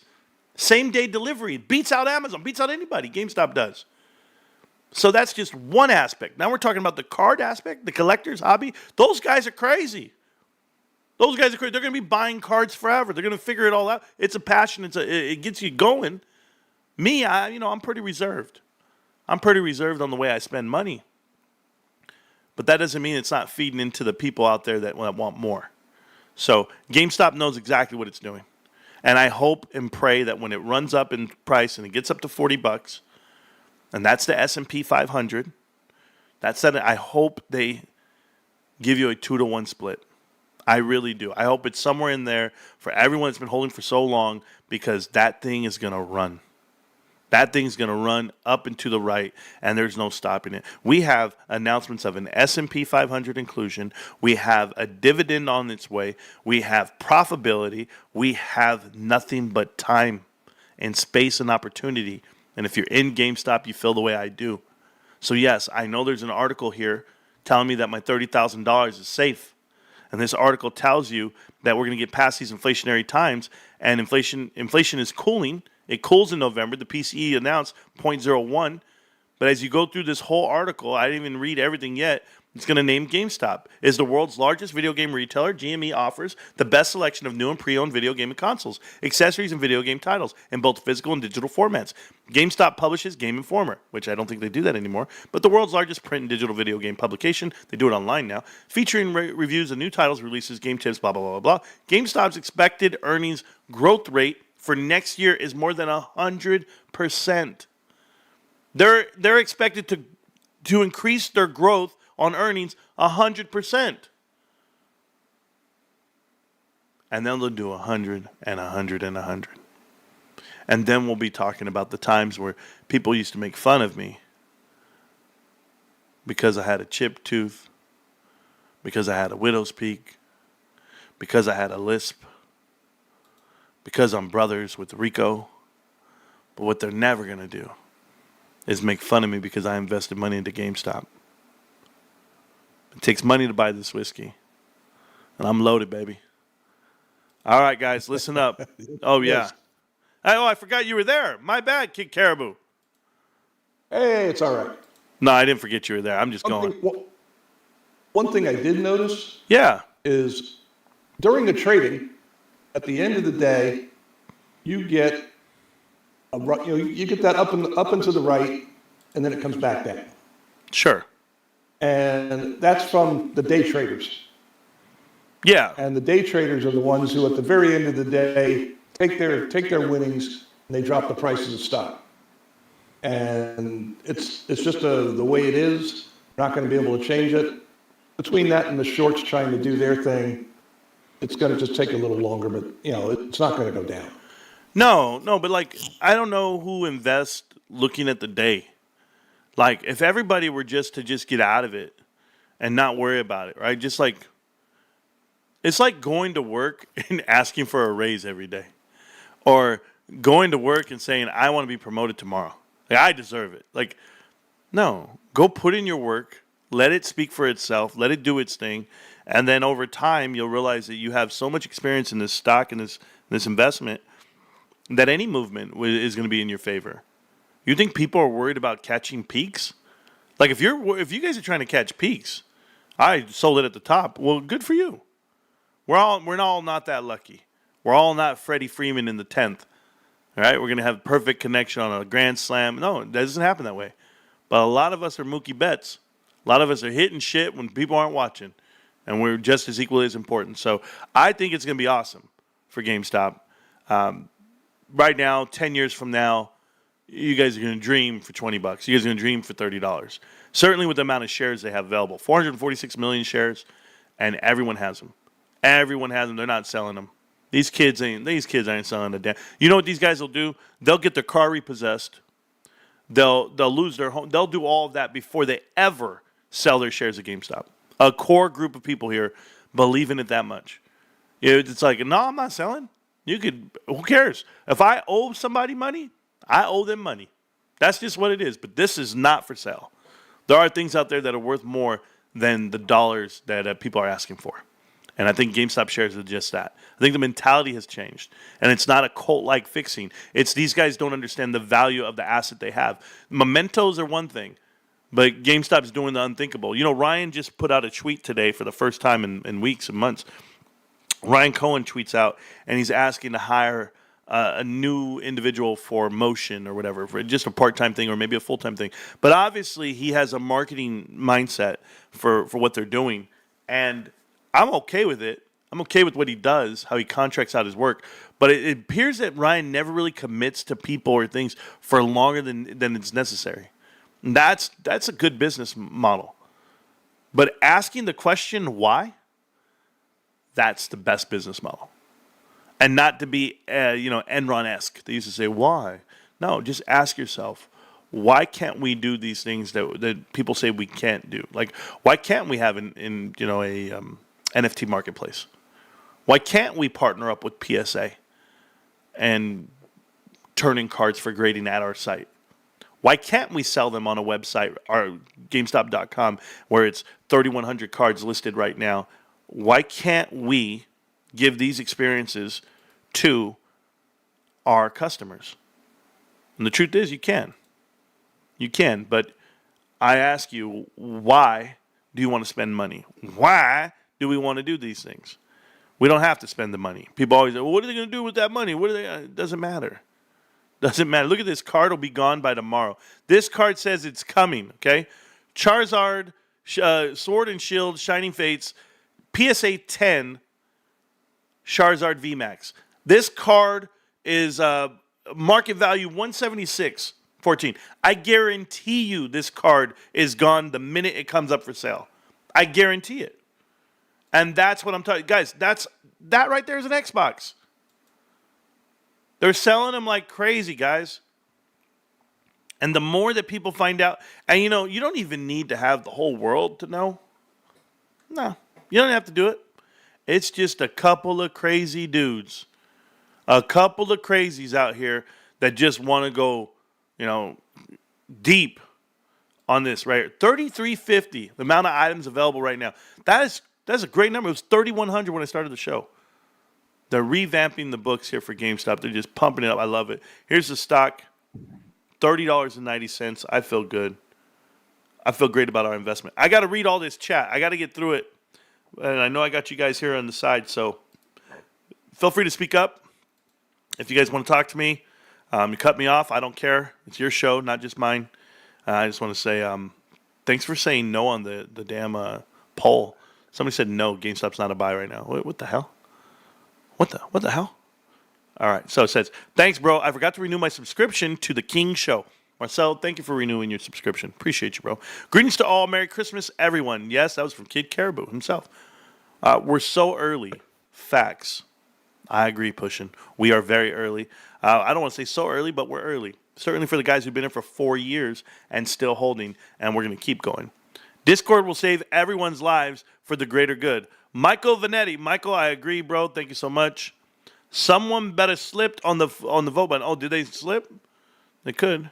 GME still climbing, hoping next 2 weeks. James McCartney, I don't know why you hope. Doesn't matter. I just feel good about it. Jose says, Feliz Navidad, Marantz. Feliz, is that Navidad or is that Nvidia? I don't know what you're spelling there, bro. But thank you. Marantz, what up, big dog? Want to apologize for feeling down on my buy last week, dealing with my family stuff, and I was worried we were getting happy to report I got another 5K worth today. Robert, I don't know how you could ever feel bad about the investment. Like, even on your worst day, it's still the best investment. In the chat on the channel right now is a gentleman by the name of Calmneck, and he left. Calmneck was there, but he left. Bang Bang Minty the Baller. When pronouncing GME, it's impossible not to smile because the face it takes to say is basically a smile. So GME. GME. I don't know. I don't smile. I tried it right now. I was feeling my lips and my... Can you see my dimples? Can you imagine? Can you imagine walking around just stared at all the time? Like, I'm just asking. Guys, you don't have this issue. Just me. Okay. Yeah, just kidding. Oh, my God. Look at those dimples. That's why I stare at my wife. When I met her, I was like, I didn't remember her name. I didn't remember who she was, what she looked. I just remember dimples, bro. And I was like, hey, you that girl. Yeah, you the truth. You're the one that's going to have me all wrapped up. 18 years. Tony B, thank you guys. Everything Matters Theory got a free membership. A lot of you guys got a free membership. Good job. Rachel now has, there we go. Oh, who's that in the chat, bro? With the damn man, I'll tell you, man. My GameStop and the King Scoopers kiosk are all sold out of the 151 Pokemons. Fabian, everybody sold out of 151. Look at the resale value on those things. These damn dudes. And then everybody says, the hobby makes everything so expensive. Look at what they're doing. Just buy everything and resell it on the websites. So? What the hell do I care? So? Buy it all, bro. Resell that all you want. So? Don't. You ain't ruining my day. No, you're not. Trust me. I walk up like, hey, you should buy that pack. Yes, you. Selling out of Pokemon, Mod Retro sold out, GameStop undefeated. Yes. In the chat, in the channel. Dark Throne. Yes. That card that you featured, Yeah. that's a card that Larry Chang picked up this morning. Okay, well, perfect. Perfect. I did watch him. He did tweet about it. I can hear you, brother. What's up? Oh, shit. Sorry. I got to mute the stream. Yeah, that's all you got to do. Mute the stream and we're good. All right. Dark Throne, what's going on? Okay, I muted the stream. Perfect. Hey, what's up? How you been? I've been great. What's on your mind? It's just, I'm a huge collector of cards, so... oh, cool. I bought a lot of the cards off of GameStop, so... I'm hoping that... what kind of cards? There's I usually buy a lot of Pokemon and Yu-Gi-Oh cards. Oh, cool. Yu-Gi-Oh and Pokemon. So, are you invested in the GameStop? Of course. I've been here for 4 years now. That's so cool. Isn't that crazy? Everybody's going to be able to say that? I'll be honest. I just got out of high school when I was invested. So now I'm finished college and I'm here now. That's so cool. That's so cool. Yeah. So what do you see moving forward? How do you see it? I really hope they do more improvements to the website. Really, just for card discovery. Because if you really look at some of the cards, a lot of the high-end cards are on page 2, sometimes page 3. You gotta have some sort of what do you call it? Picks like top 5 cards right on top of the site, maybe. So people have more discovery there. Yeah, it depends, right? So your core product is obviously video games, and then you have cards there. So right now it's the featured page is always going to be the cards right now, and the grading, it's all brand new, PSA. But we don't know what agreements they have with PSA. We don't know how far and deep this is going to go. You have to remember, there's going to be a new PlayStation, a new Switch, and a new, San Andreas, whatever the hell it is, Grand Theft Auto 6. So a lot of these things are going to be pushing, but we don't know how far GameStop wants to go, and we don't know their next step. But isn't the margins for cards a lot more than selling consoles and video games? So I don't want I don't want to say it that way, because we're not privy to the information on margins. Mm-hmm. So I don't want to overstate it, but I will say this: private label has more margins than most. So whenever you see a 100%. GameStop branded, it used to be Atrex because that was their private label. But if you see Atrex or GameStop, that's going to be the margin there. So and PSA, sure. The markup is huge for ones that they buy from you, but there's more. How do you think they got this inventory? Wholesale. Yeah, buyer. I know. I sold a bunch of cars to them. I know their margins. Yeah. Yeah, and so I saw some of my cars pop up on the website. I was like, oh damn, they're selling for 30% more.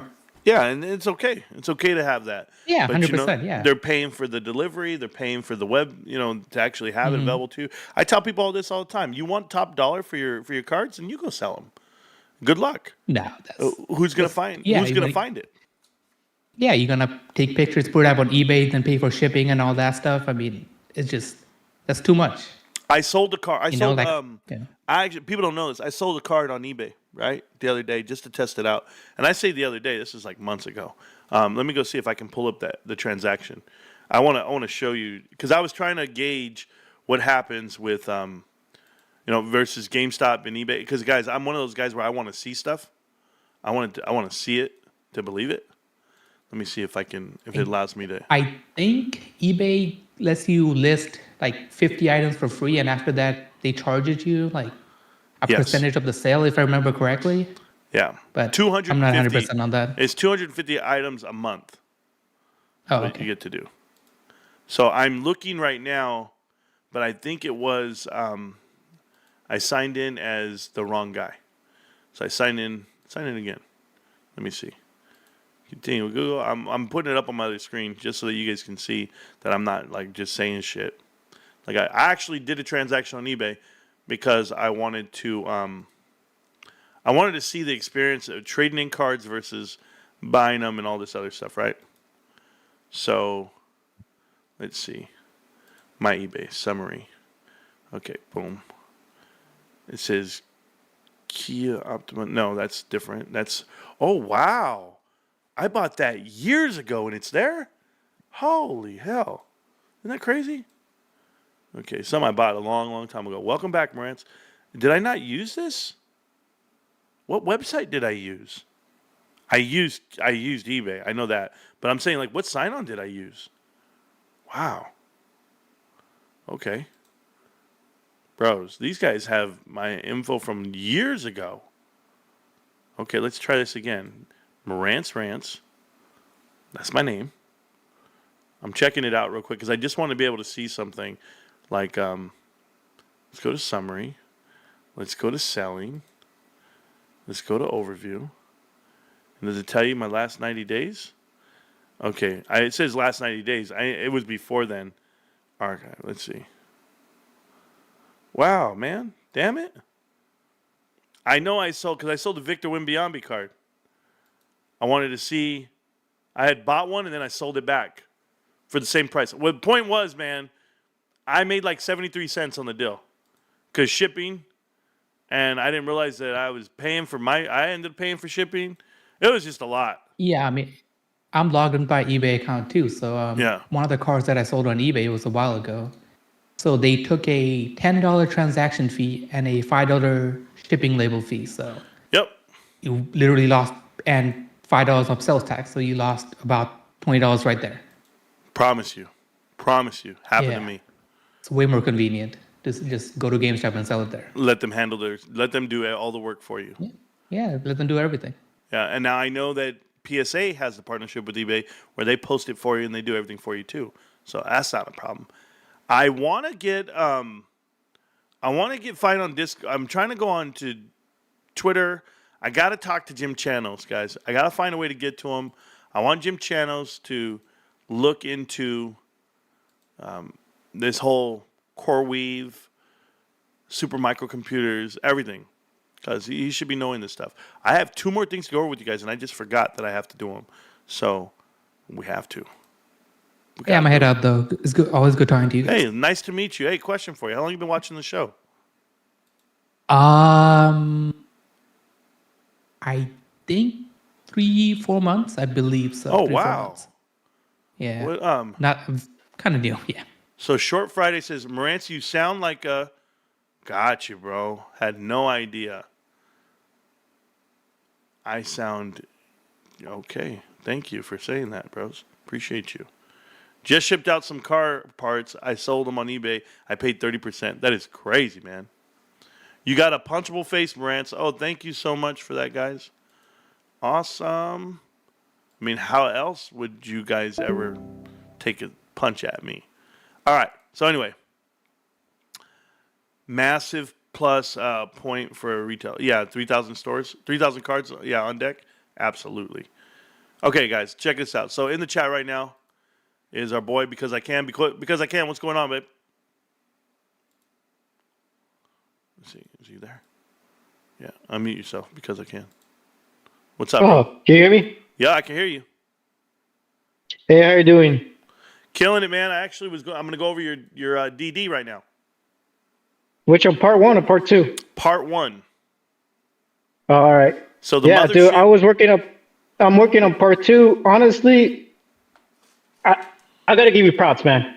Like, I've been researching mostly like BlackRock and Epstein for like, I want to say 15 years, mostly because of the Lolita Express and the book and Bill Clinton and Hillary and all that stuff.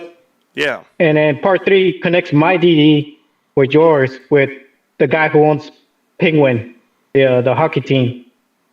But part 2 would have to do with like when you say how are you going to power AI? Yeah. Man, talking about part two, like the energy companies, dude, my notes are everywhere. I am all over the place. When you say like you put so much homework, so much time, man, when I finished part one and I've been working on it like here and there, it's a bunch of screenshots that I have, and now I had to congest it because it's like you feel like you're everywhere. Man, I gotta give you props. Because I tell you, you're the only person I know that cares for the longest time. Because I've been Yeah. like, when people ask questions, you just spit out things, you tell people. But it's a different story when you're like in the public telling everybody, you know. Yeah. I'll give you props on that, man, because Thank you. part two, when it comes to energy and semiconductors, AI, and private equity, man, I feel like I'm all over the place, you know. Okay. Well, And, I can help you. you know, like I like your idea, like you do things short and concise, and then you're always there the next day, and you make another video, next day another video. Now you have like 2 years worth of videos, and you have like when you go back and you find someone from like, oh, I know this guy from seven taps down, and you find him again, and it's like, oh, there's like another connection. I'm like, yo, Yeah. I give you props, man. You put a lot of hard work. Keep it up, man. Good job. Appreciate it because I can, and I know you're putting things together, and I've done probably, no exaggeration, maybe like 200 PowerPoints that maybe 100 of them you'll never see, and then there's the other 100 that you do see on Connect the Dots, and hours and hours of going through websites and finding the info everywhere you can, and then you have to paint the story. So the hardest part, I mean, you can dress up the slides any way you want and put them in order and figure it out from there, but you also got to narrate the story. So I've been trying to narrate stories for a long time on this, and so I was reading look at this. This is how many slides? 23 slides, and I was reading them, and I'm trying to put the story together for you. It's a little tough. It's tough because I didn't do the research. When I do the research, I'm researching and I'm having those oh wow moments, like, oh my God, I just figured it out. And I figured some crazy stuff out. So when you watch Connect the Dots, like some people take it for granted. But if you're watching like part 6, 7, 8, 9, 10, 11, 12, like as you go, it's like, holy hell, you figure out everything. Like the part that really like did it for me, solidified like how I was angling Connect the Dots, was when I figured out not like Sugo's history and not like what Bed Bath & Beyond was going to do and how they're going to go bankrupt, and like it wasn't that. It wasn't the Apollo plants and the private equity plants. It was how she actually got selected. I was like, hold on. These guys hired these two firms, these headhunting firms, and it's the same guys, and then they get paid fees. They all have private equity ties, and then they end up picking someone that's already in their own. Like, you didn't have to hire them at all. But you're doing these steps. Like, you're hiring consultants to give you ideas that you're already going to do anyway. Like, why would you pay? Why would I have to? It's not like hiring a lawyer. You hire a lawyer because they know things that you don't. Right? They'll be able to fight for you like you can't in the court of law. But you literally are in this world of business, and you went and hired a headhunting firm all to go ahead and put the person ultimately who's been on your board of directors who has no earthly idea on how to run a retail company. And that's Sue Gove. So when I saw that, I was like, this is crazy. This is this is an inside job, this is an inside deal. But I figured that part out. But I've been reading your stuff here. It's called The Mothership, The History of Private Equity and Pension, and Its Ownership Works. Now, if you guys are not familiar, the pension plans for almost all of Canada is tied up in private equity. Certainly with Apollo, and all these guys are claiming huge returns because, remember, the employees are not retiring tomorrow. It's almost like insurance. Not everybody has a claim, right? But if all employees retired, then yes, they wouldn't have the money. But they're able to lock up these large amounts of limited partnerships with GPs, and the GP just happens to be big funds from Apollo, big funds from Ares, and KKR, and Carlyle Group, and Blackstone. So and Bain and Company, when you see it all happening, you say, oh man, that's crazy. Like they shouldn't be that way. But one person retires, you still have cash to to pay out their pension. But these guys are going to lose everybody's pension. Like, do you remember when Ken Griffin said, "Oh, these Reddit guys and Wall Street Bets and all these guys, they're just trying to bankrupt teachers and doctors and lawyers, or not, but like public servants, like regular common day employees, because they know who's invested in them. Caliper's invested. Ontario Teachers Association invested. The legal system of Alabama is invested. Like, yeah, all these teachers and firemen, they're all invested into private equity. But shout out to the ones that bought GameStop shares. I just want to put that out there. But here we go, the mothership of history and private equity. That's what we're going to go over right now. And it says here, Ownership Works is a nonprofit organization that partners with companies and investors to provide all employees with the opportunity to build wealth at work. Oh, I've heard this story before. We help employees understand the equity plan and provide access to personal financial education, coaching, and services to support financial inclusion and resilience. So here's the thing about what this sounds like, Ownership Works. It sounds like it's promoting the fact they want their employees to buy into their stock. The public doesn't want to buy it, but let's just grandfather employees in and let's give them the reason to do it. That sounds great in theory for a lot of companies, but that's why they have purchasing programs, stock purchasing programs for some companies. And most of the time they use a third-party independent broker. I don't say most, all the time. And it's separate from your retirement fund. Should be. So this is like cash to cash. One thing is 401k to go ahead and buy you in and give you options, right? But like, I don't know why you put this slide here. I was trying to figure this out, but if this guy is part of this, so this is Pete Starvos. Just advice, right? I'm just helping you out here because I've done these a couple of times. Advise, you'd probably want to put the logo of what we're trying to deal with here. Ownership Works.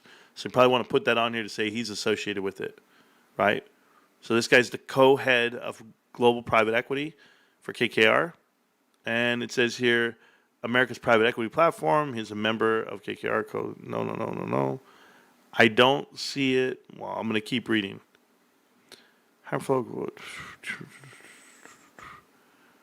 Becoming co-Americans.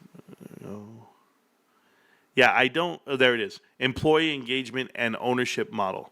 So he's a pioneer in the innovative approach. This approach has been successful and implemented at more than 50 KKR companies and has positively impacted more than 100,000 employees. Oh, so he is the founder and chairman of Ownership Works. Now I know why you put him on there. Yeah. Wow is what I can say. You guys know I don't play with KKR. And I'll never play with them because they're the ones who actually put a person on the board of directors at GameStop. And these guys are the founders of private equity. When I say the founders, the Carl Ravitz, whatever the hell their names, whatever the KKR stands for, Roberts and Kohlberg and Kravitz, these dudes invented the 2 and 20, the 3 and 30, the 3 and 30. Like they invented all the percentages and all the rules of private equity that we all play it with. I know Mike Milken got the whole junk bond and leverage buyout and activist investing side of it, but these guys were the originals for using other people's money to make profits. So yeah, Pete Stavros. No, wow. I already don't want to be a part of this company called Ownership Works. Goals: the employee only get payout if KKR sell for a significant profit. I guess I don't. List of investors: Ares, Apollo, KKR, Goldman Sachs Asset Management, Oak Hill, Silver Lake, TPG. These are all part of the vultures of Wall Street. So yeah, I wouldn't. There's no way I could invest. Now listen, things will make money, sure, but you got to be careful on the companies you invest with. Remember, these guys are all eventually going to be too greedy for their own good. It can't go up and to the right forever. Financial services: Bank of America, Citi, Jefferies, J.P. Morgan Chase, Mizuho. Remember Mizuho? You guys remember them? And UBS. Mizuho is a Japanese bank that's invested into CoreWeave. I just want to put that out there. CoreWeave. We'll leave it alone. List of personnel. Let's see if I know any of these guys and what they do. Former chair of National Labor Relations Board under Barack Obama. I'll pass on that one. There we go. Michigan retirement system. They all have money in the private equity. It sounds like they're just keeping the money in with the family, guys. Keep it going. Yup. S. Kim. That's his name. Yup. It's a cool name. His history. Senior advisor, venture capital, private equity club. Senior advisor, HBS. And yes, he is the chair and council member at the Milken Institute for the past 7 years. Chair of the Milken Institute, rising allocators. Let's see. Inclusion, blah, blah, blah, blah. Yeah. So Milken Institute. Shocker. He's my Korean buddy, though. So I'll tell him. 안녕하세요. 아가씨. He went to Berkeley. Cal Berkeley, bro. And MIT. Pretty smart-ass dude, this guy. Alex Van Hoek. How you doing, Alex? From the UK. Alex, let's see what he's done. Anything good for me? The Restaurant Group. Great Canadian Gaming. The Venetian, Hilton, Diamond Resorts, Caesars, Private Equity. Oh, Apollo. Hey, speaking of Apollo, buddy. How you doing, Bill Pulte? I don't want to stop. I'll talk to you in a minute, Bill. All right, good. Apollo is proud to be the founding member of the Ownership Works, a new nonprofit with a mission to increase prosperity through shared ownership at work. Membership is a natural next step for Apollo. Cool, whatever you guys say. Apollo was fined $53 million. We know this.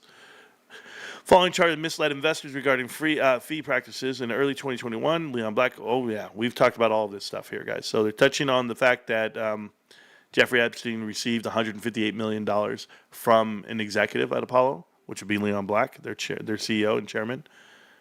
Toward the end of 2014, under SEC pressure, Blackstone admitted to hiding fees. In 2015, the SEC fined Blackstone, and the SEC found a number of ways that general partners at Blackstone shifted overcharged expenses to limited partners on broken deal expenses. Specifically, Blackstone had 2 distant breaches of fiduciary duty when they accelerated the payment of the future monitoring fees. You know what? We talked about this before. They do stuff like this where they ask somebody, who was the guy, man? Was it the guy from Goldman? The head guy at Goldman? David Solomon? Was it David Solomon? And then Mike Milken? Were they had money? And Taryn Pizer lost a book? And Apollo Cayman Islands partner was purchased during the Emmanuel administration, and that's Emmanuel Raham. What's his name? Rahm Emanuel? Yeah. Mr. Chicago himself. In early 2021, Apollo CEO Leon Black resigned after paying $158 for services to Jeffrey Epstein. Could you imagine Jeffrey Epstein doing anything for you and you paid him $150 million? I wonder what Jeffrey Epstein could do for me. I mean, because Jeffrey Epstein's paying underage girls $100 a massage. What the hell am I paying him $158 million for? I'm just curious. Soon after the resignation, a major Pennsylvania fund halted business with Apollo due to investigation over chairman and CEO Leon Black's professional relationship with financier and registered sex offender Jeffrey Epstein. Apollo was involved in a massive pay-to-play scheme involving a trustee and the CEO of CalPERS, the U.S.'s largest public pension. There you go.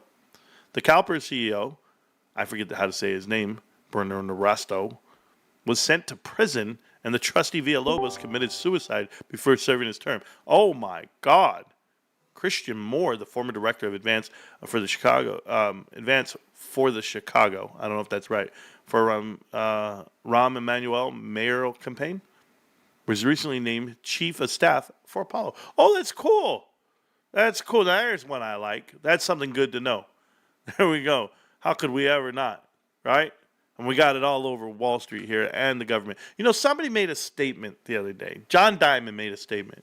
And he said, you know, Marantz, you got a big problem with Apollo, but you don't say shit when they partner up with Donald Trump, your presidential candidate. This guy's just taking a stab at Donald, like he's mad at Donald for whatever reason. And I'm just going to tell you, Donald's the best president for America. Okay? All I'm saying is, I don't invest with Apollo. I invest with GameStop. That's all I'm saying, guys. Am I saying that Mark Rowan's a bad dude Mark Rowan's out here sleeping with underage girls. I'm not saying any of that stuff. Leon Black, I don't know what he's doing, but he looks like scum. He reminds me of Adam Aaron in a way. But I don't care what Apollo does. Just as long as they stay out of my company. That's it. And when they go to other companies, I give you the heads up. What do you know? I'm batting 1,000, by the way. Villalobos and B were charged with conspiring to create phony documents to satisfy requests for legitimate records from Apollo Management. Oh, wow. Wall Street private equity firm. Villalobos helped Apollo land a $3 billion CalPERS investment deal. Apollo, which had not been accused of any wrongdoing, paid about $14 million in fees. Well, there we go. We know who the criminals are here. Is it not Apollo? No? They had no wrongdoing? Again? Hey, executive pays $158 million to Epstein. No big deal. This guy just locked him up for $3 billion. Think about this. They got a $3 billion investment from CalPERS, right? They gave this guy $14 million. What the hell did they give Epstein $158 million for? I got to know, Leon Black, why did you give Jeffrey Epstein $158 million? This dude landed you a $3 billion investment. What the hell did that guy give you? I'm curious. By the way, all the jet planes paid for. Pension Benefit Gratuity Corporation, okay. PBGC has estimated that the assets of these three plants cover only 40% of liabilities. Oh, U.S. Airways. I got to read more onto this. U.S. Air Group, private equity firm, TGP, the Texas Partner Group or something like that. Capital may team up for a bid of American Airlines parent, AMR Corp. Ooh, no. TGP founders, Jim Coulter, yep. Launched a firm in the airline deal in 1983, bought Continental Airlines. Oh, I loved Continental Airlines. They bought them out at bankruptcy. Cool.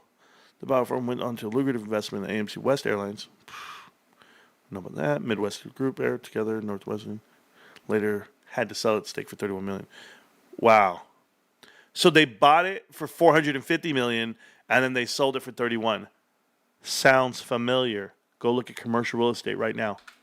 Everyone that bought inflated prices of things. Remember, the whole idea of the deal is to do the deal. Does anybody know this? Anybody understand? Nobody knows? Everyone wants me to explain this part? I'm reading all this airline stuff. BlackRock's 2021 proxy. So I'm with you on this whole thing that you're sending me here. Because I can. I'm reading it, but here's where you get lost a little bit, okay? And thank you. And I know you said thank you, and it says thank you to the 51 GME holder, power to the players. I don't know why this is here. But there you go. So, good job. First, I know you got the gist of it out there. People need to know ownership works. It's a red flag for sure. But, great job. Hardest part about sending me stuff like that is there's no narration to it, right? Like, hey, this is what I saw, Marantz. This is where I'm at. It's fine. I can interpret and I can read and I can figure it all out. But I want people to understand something about private equity and how it actually works and why it doesn't matter what they buy. Doesn't matter what they buy. Doesn't matter the profits it generates. Doesn't matter return at all. Because that's not the game. The game is this. And I want you to pay attention. The game on Wall Street, as you know, Wall Street is up and to the right. Okay? Means the market goes up and to the right, your stock always goes up, never goes down. The market, the whole market, never goes down, always goes up. Just so that we're clear, just for a visual, I'm going to click on this and I'm going to show you. We'll go to the SPY. We'll go to the SPY and we'll look at the weekly chart. This is your stock market. We'll go to the monthly. This is your stock market. This is a history of the stock market from 1993 all the way to now, right? 30 years of markets. You will see in your lifetime that after the financial crisis, right here, the dot-com bubble, which is this one over here, financial crisis here, those are your two crashes, you now have seen sustained growth through a period that is unsustainable. Let me tell you, you had a pandemic that put the whole world on a halt, and nothing happened to this market. Not only did America pump out $6 trillion worth of equity and cash, Everyone printed cash. Every economy made sure that this world did not halt because the rich want to stay rich. You see, when the world comes to a standstill and all your money's invested into transportation and no one's traveling, you should lose all your money. When the world's at a standstill and you're invested into things that no one wants or needs, that's excess, they're not essential and they're not necessities, you should lose all your money. Movie theaters, hotels, cruise ships, nobody wanted to lose. Everybody wanted to blame somebody. Oh, it was China. Oh, it was America. Oh, it's negligence. Oh, we're all getting sick. It's just the Spanish flu times 2. Like, that's not my point. I want to know why everyone feels that the market's supposed to go up and to the right forever. So all these baby boomers that are billionaires and millionaires are all sitting there and they all want their kids to have the same life they're now having, not the life they lived. But for all those spoon-fed silver spoon kids, they don't work hard enough. And they never will. I don't care how many times Charlie Woods hits a hole-in-one. He's never going to be Tiger Woods. Bronny James is never going to be LeBron James. You're never going to be who your father was. Those guys live a different life. They work harder. They've been through some real shit. You and I wake up every day trying to be the best man I can be, do more than I can. I want to outwork my kids. I want to outwork them, and I want them to see Dad do it. I don't want to miss a day of work. Ever. If you ever see me at home when I'm supposed to be at work, well, Dad, what are you doing home? Oh, you know I called out. What kind of man are you? Get your ass back in there and find that money. Find that time. Find the way to be the example you want them to be. But I'll tell you something about this market. It means so much to me because think about private equity taking money from people, pension plans, everything, and all they care about is 2 and 20. You know the deal? The deal to buy something like Bed Bath & Beyond. Okay, I'll just give you this one. Bed Bath & Beyond, they buy it, right? They come in, they do a deal where they offer money, a bond of some kind. Do you know what happens with the bond money that they offer? They offer the bond. It doesn't matter.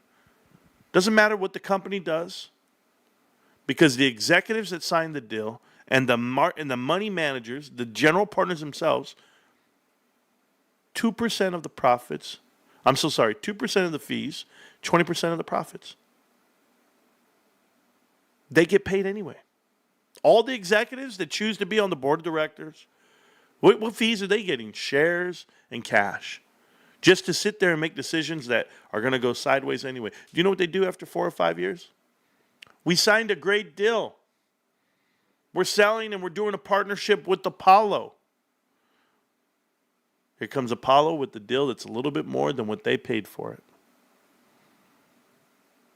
A couple of years go past. They put some seeds in the ground. They grow the roots. They grow it all out. Got everybody stretched out. Shares, cash, leverage, real estate, sell the real estate, lease it back, do share offerings. They do it all, guys. Pipe deals.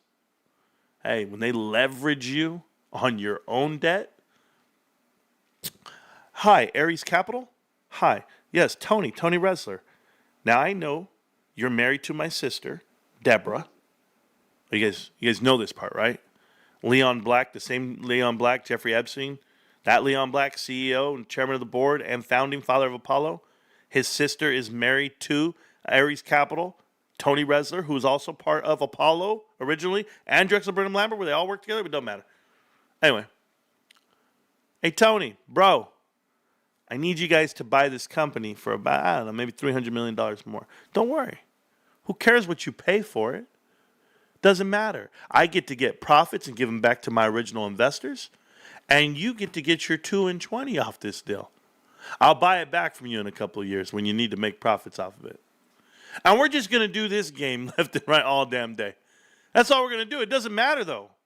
It doesn't matter because any investments you make up and to the right, Or you can play the downside of it, right? Tell your buddies, hey, we're all in here. All the executives are on this team. We all want this company to go to the ground. Everybody make your bets on this right now. It's going to the ground. My name is Big Lots. We're going to the ground. Bed Bath & Beyond. We're going to the ground. Party City. Pier 1 Imports. Tuesday Morning. Circuit City. Radio Shack. Sears. It's all going to the ground. Make your bets. GameStop. Oh, shit. You picked the wrong one. It wasn't Claire's. It wasn't GNC. It wasn't Zell's. It wasn't Linens and Things. No. Wasn't Vitamin Shop and Vitamin World, babe. So when everyone sees how private equity makes their money, where they're just doing it one decade at a time, hey, I'll buy that deal from you. We're just going to pass these deals around. What happens when a company goes bankrupt, guys? Who gets paid first? Senior notes. Senior notes. You know who owns the stock? The public. You, the suckers, the shareholders, you lose. When you see a company go public, remember what I tell you. That's them taking money from the public. They would keep it private all they want. Private equity means it's a private company. That's not what it means. Do you remember you, Martin Scarelli? Yeah. What do you mean? What is the problem with private equity? What are you talking about, man? Hey, Martin, why are you here? Why are you infiltrating the chat with retail investors? Oh. No, not private equity? Okay, my bad. Hey, Bill Pulte, real quick question, Mr. Bill Pulte. Why are you here? Why are you infiltrating the chat with a whole bunch of retail investors? It's not private equity, right? Your deal is $100 million with Apollo?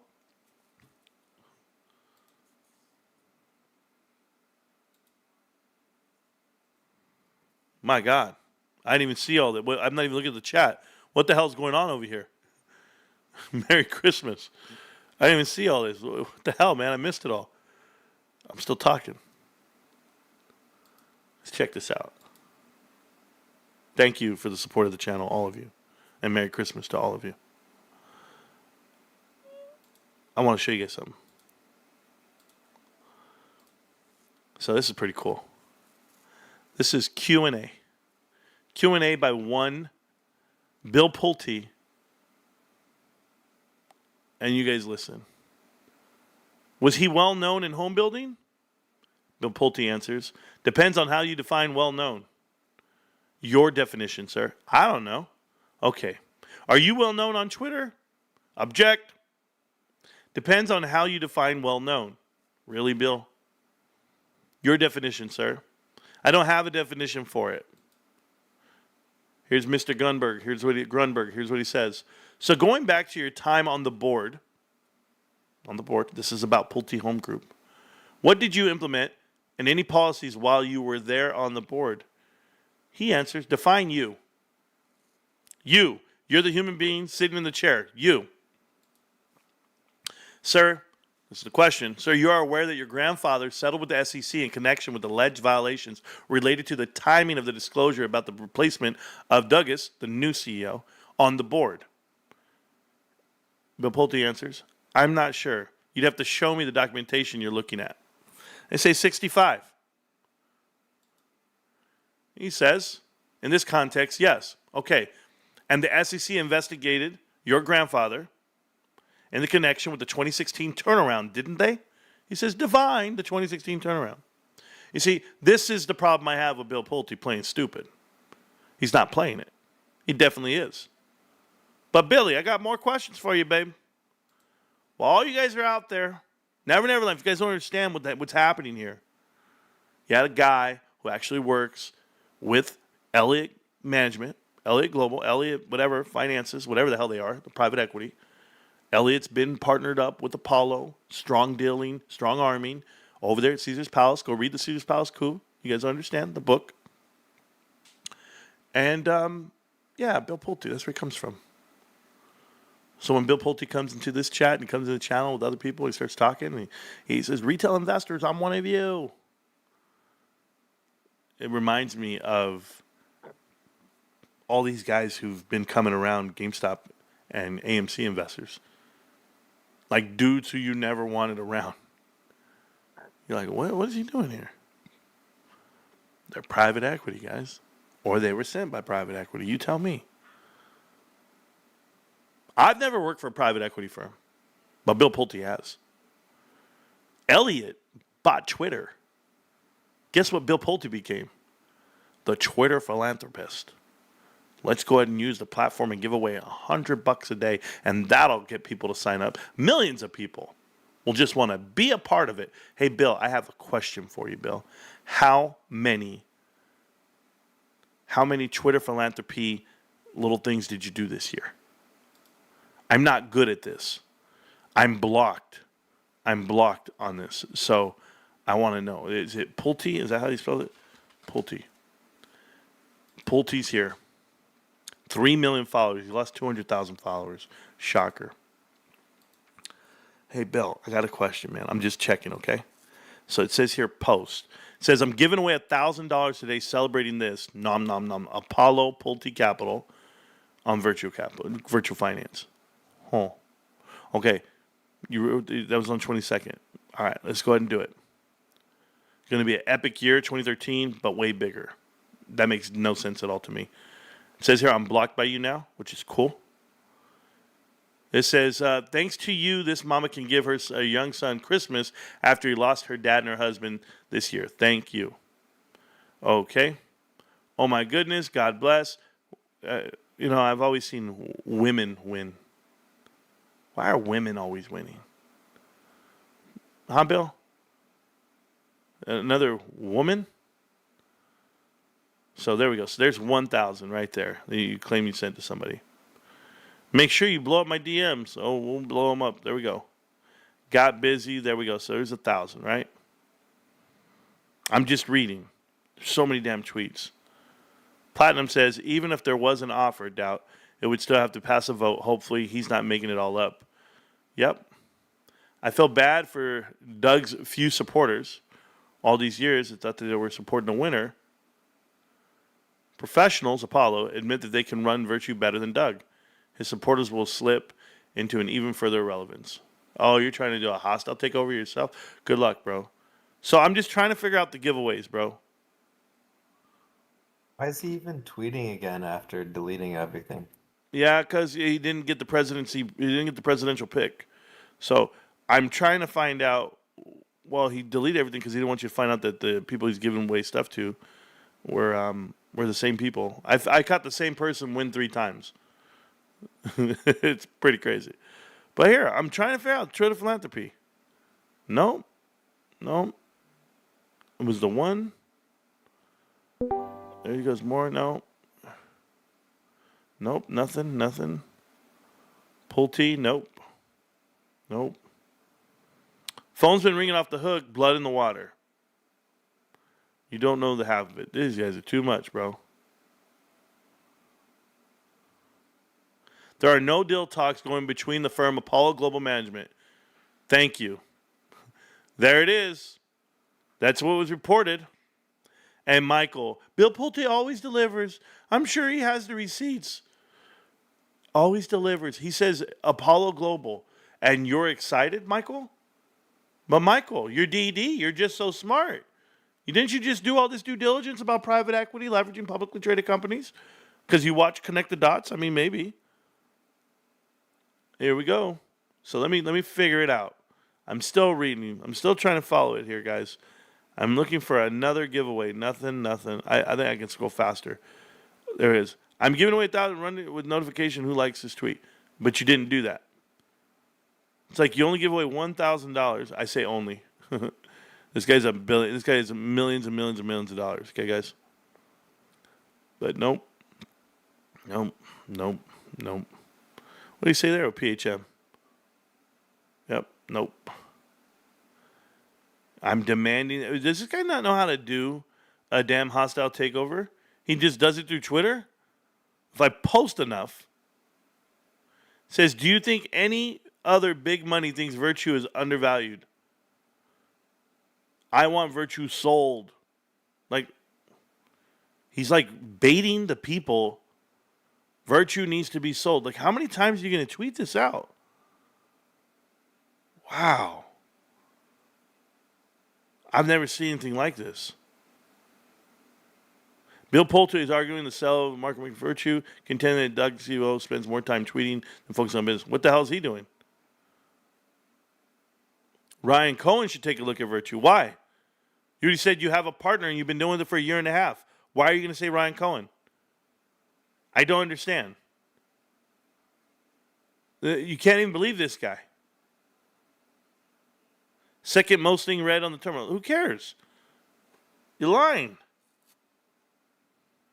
20% more upon a sale. Not investment advice. No shit. Wow, this guy has 1,000 tweets out about this. Hey, you see, Bill? We were business partners? Really? What was the business?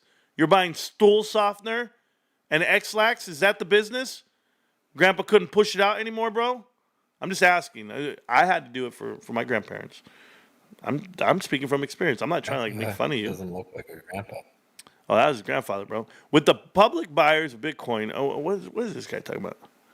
Where's the love here? What is going on here?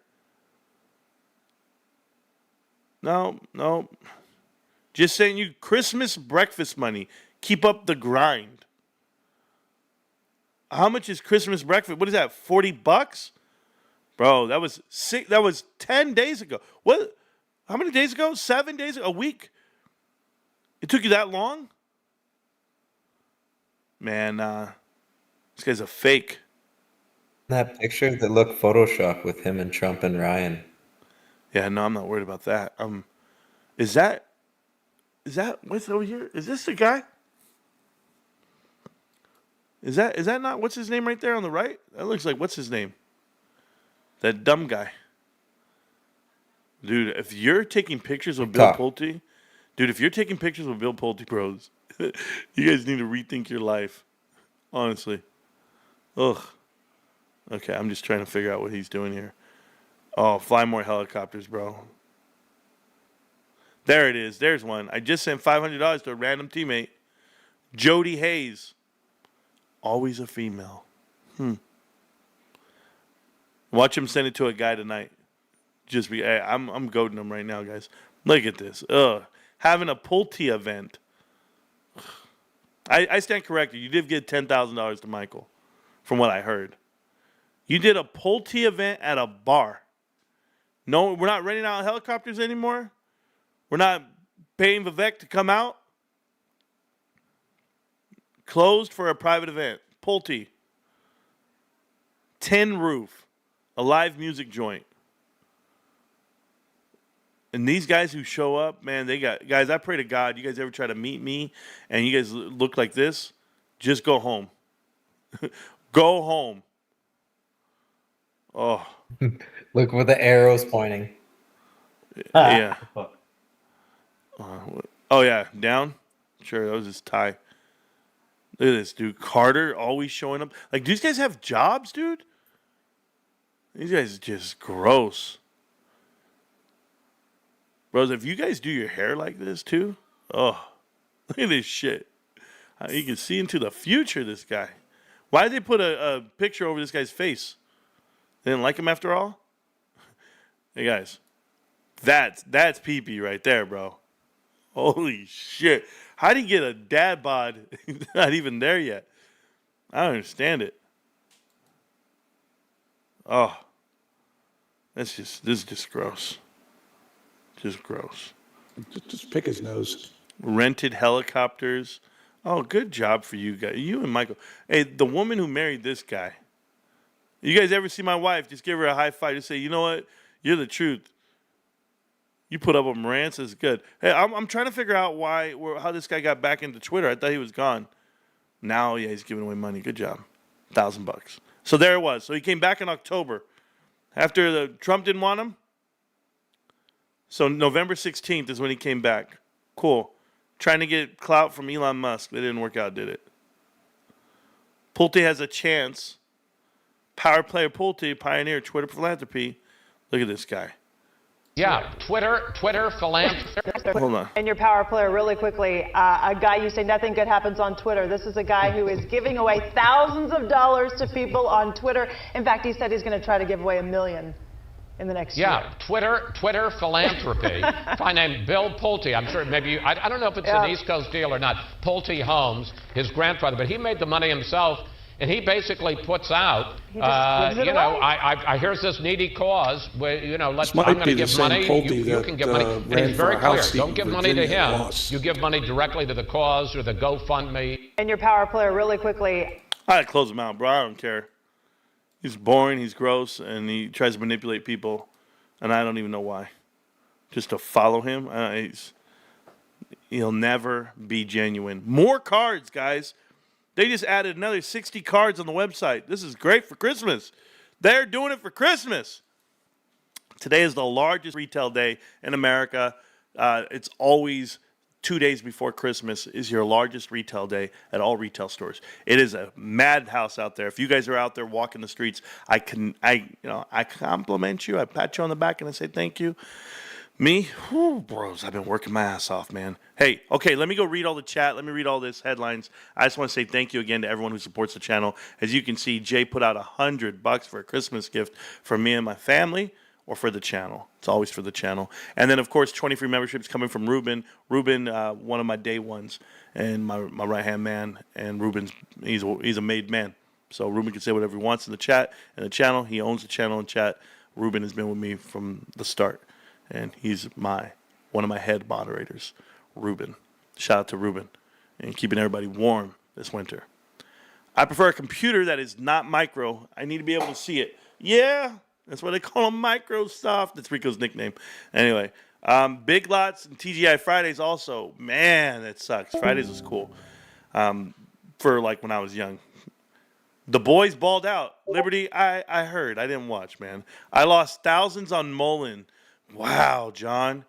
John, did you really? Were you watching Financial Journey? That YouTuber? That is terrible, bro. Who walked into the chat? Who walked into the channel? Who's here? Is it Envoy? Envoy, what's up, bro? You and Braun, what's up, Braun?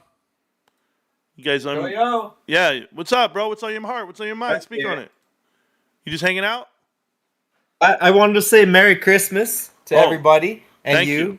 Thank you. And I got shit to say thanks about. I'm thankful for knowing about stock analysis now. Cool. I know how to check balance sheets now.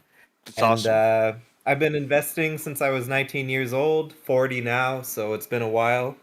Yeah. I never knew balance sheets until you were going over them, and I'm very thankful for that. Oh, that's so cool, dude. That's cool, bro. Honestly.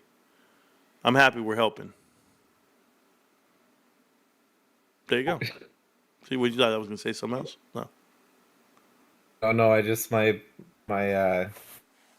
partner just got home. Oh, well, don't let me He stop doesn't you. know I'm on the computer. That's good. Hey, Marantz, is the guy in the photo the Pickle Fi guy? No, that's not Pickle Finance, no. Okay. Oh, that's cool. But so your better half's home, and you guys doing Christmas. How's everything going? So good. We just got a new place, too. We're moving in January 1st, new place. Where are you guys headed? Burnaby. We're in Vancouver. Wow. We got a place in Burnaby. Right now, we don't have to move till February 1st, so we got a month to chill. And like a little grace period in there. I tell you, no advice, but some advice on moving, because I've moved a lot in my life when I was in the military, Probably moved like 20 times in my life. And the harder you hit it at the beginning, the better it is. If you wait, oh, God, then the pressure's on. But if you were to just go, you know what, I got a month, good. Make it a rough 3 days. You just hit it hard right now at the beginning. It's like doing homework, babe. You get it all done right when it's due, or like when they tell you. But or you can be the guy who turns his homework at the last minute. Hey, I don't want to grind out on you. I'm a procrastinator. No, I'm here every day.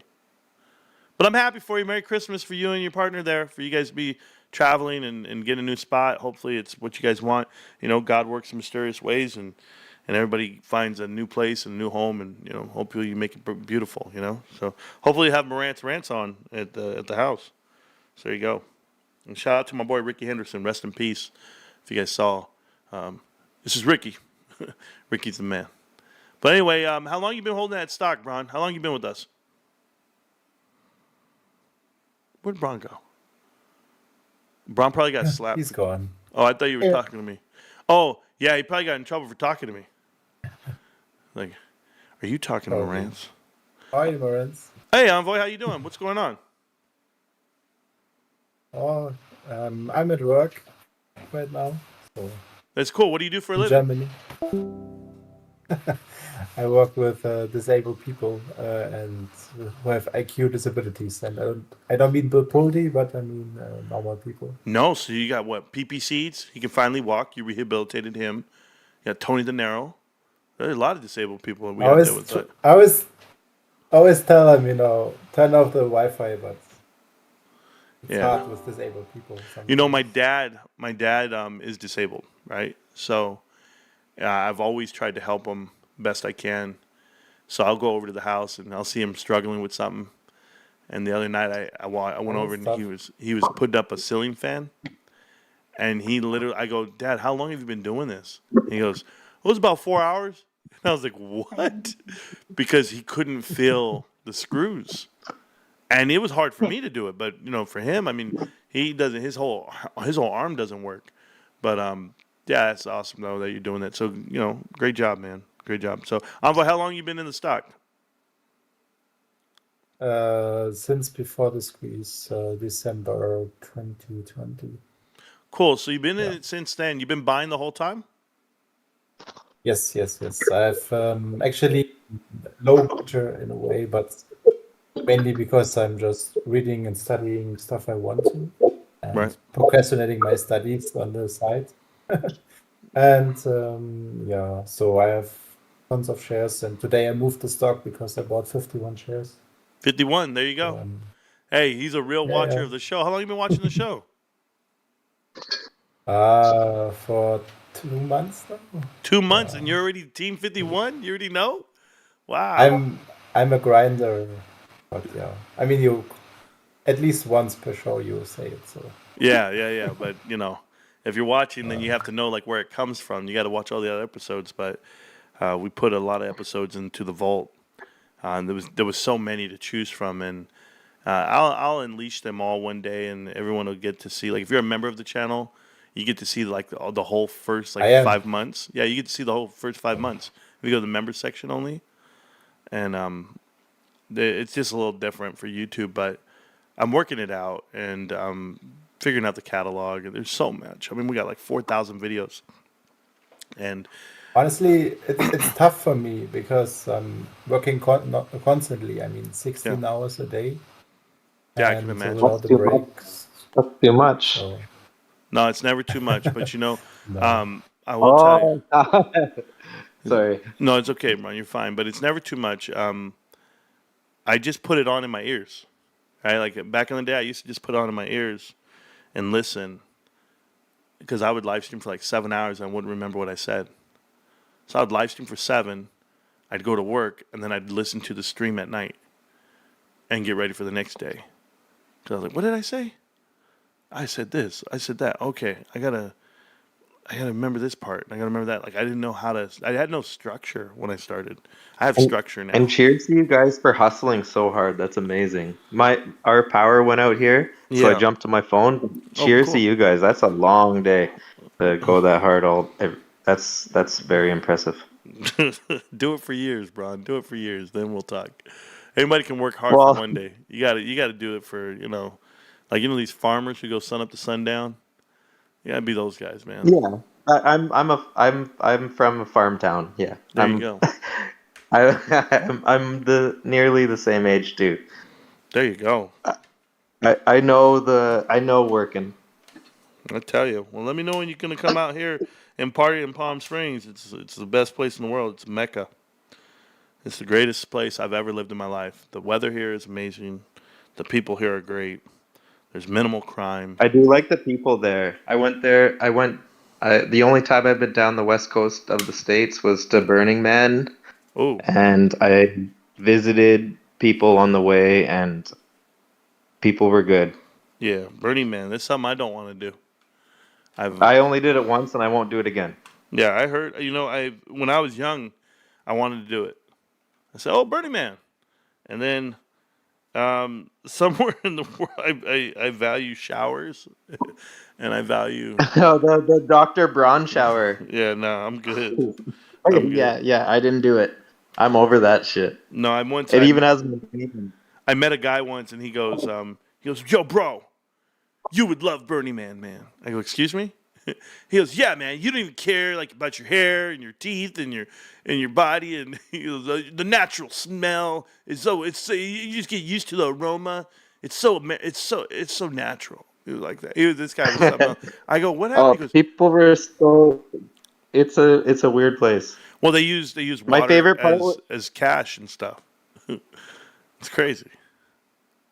yeah, well, no. It's all like a gift, so everything's free if you gift enough.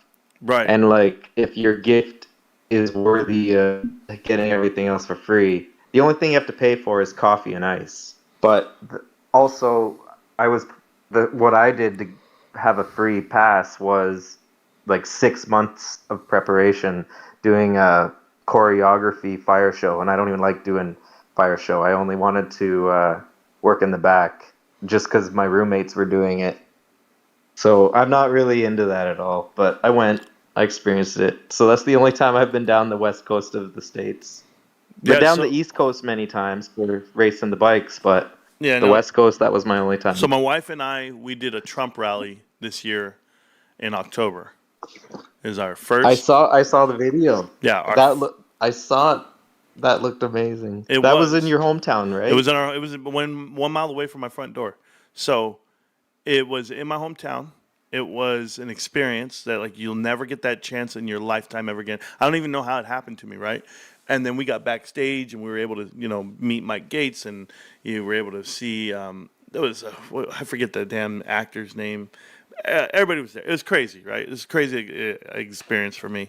Yeah, And it was even wild. The amount of people too. yeah, but amazing. there was thousands and thousands and thousands, right? So check this out, though. It was from 6 a.m. all the way till about 10 at night. So 16 hours of unbelievable heat, energy, just everything. But they supplied water. Yeah, and ice, unlimited ice and water. But it didn't matter. Nice. I'm telling you now, I'll never do it again. And my wife is. It's all about having experience and learning from it, and The one experience that we did, I was like, "Yo, that was awesome. We did it. It have to changed. do it. It was like a life changing moment." But and it literally changed my wife and our relationship. I'll be honest with you guys, because my wife's not big into politics. She just lets me do what I do. But after that moment, she was like calling. She was like, "Oh, our president, blah blah blah. Oh no, look what we're doing. Look at there." Like she took ownership of it, and I was like, "Yo, this woman, I knew it. I married the right one." But very cute. it was awesome because we spent that moment and we went through that whole day together, and it changed so much for me. So it was meant to happen. That's all I can say. So pretty cool though. That's amazing. I'm so happy for you for that. Thank you. That's so good. I'm happy to have met you, Brian. You're so good. Keep buying GameStop. Do your thing. I'm going to get on with the chat now. I have so much to read, and I have to get. People think I'm leaving right now. It's 2 days to Christmas. Thank you so much for everything. Oh, you're welcome. You're welcome. You've shared so much knowledge. It's as admirable as anything could be. And also, one thing on your way out, because you mentioned I'm not leaving earlier. I can understand that must be very tough. Yeah, but I'm not leaving. Like I'm not. No, I'm still. Our hydro's out. I'm gonna watch on my phone now because that's why I just disappeared. Our power went out. Yeah. Let me tell you. I got my phone back. That's so cool. Let me tell you guys something. Okay, this man Braun has no power. Yeah. This guy has no power in his house with no electricity, and he's gonna kill my his phone partner battery. just showed up. Her name's Yuna, and she's now making dinner, and we're wearing headlamps. There it is, headlamps. These fools did not pay their electric bill. I'm done. Oh man. Well, we paid. It's just because of whatever the reason is here in Canada, power goes out once in a while. Used to go out more in Ontario. Vancouver's very rare, but apparently it's out today. Rolling blackouts? What the hell? Enron taking over there? Oh, it's awesome. Well, there's no storm. I have no idea. There's no storm, so. Yes, sir. But anyway, yeah. I gotta let you keep going. cheers to you. Thanks so much, and I'm gonna keep listening. Thank you, Bron. Hey, guys, just a I'm heads still up. here. Yeah, thank you so much. So, yeah, that's Bron and the crew. And Bron and them are using the last of their cell phone batteries to watch the show. So, shout out to them. It says here, not to distract from our great stock, but what's the deal with Pulte, Charles Gasparino, and Doug Sifu? I don't care enough to research myself, but I always find Pulte grift comical. Okay, so back in the day, like a year ago, Pulte was fighting with Doug Shifu, and that's all stems from these guys insulting each other online. I don't even know what or to even care, but it was like he was going to go over there and fight with him, and he was trying. This is how it might be a year in the making. He started getting the Bed Bath & Beyond crew to agree with him and hate on Doug Shifu, and it's the CEO and owner of the of Virtue Capital. So it was something like that where they were just fighting about stuff.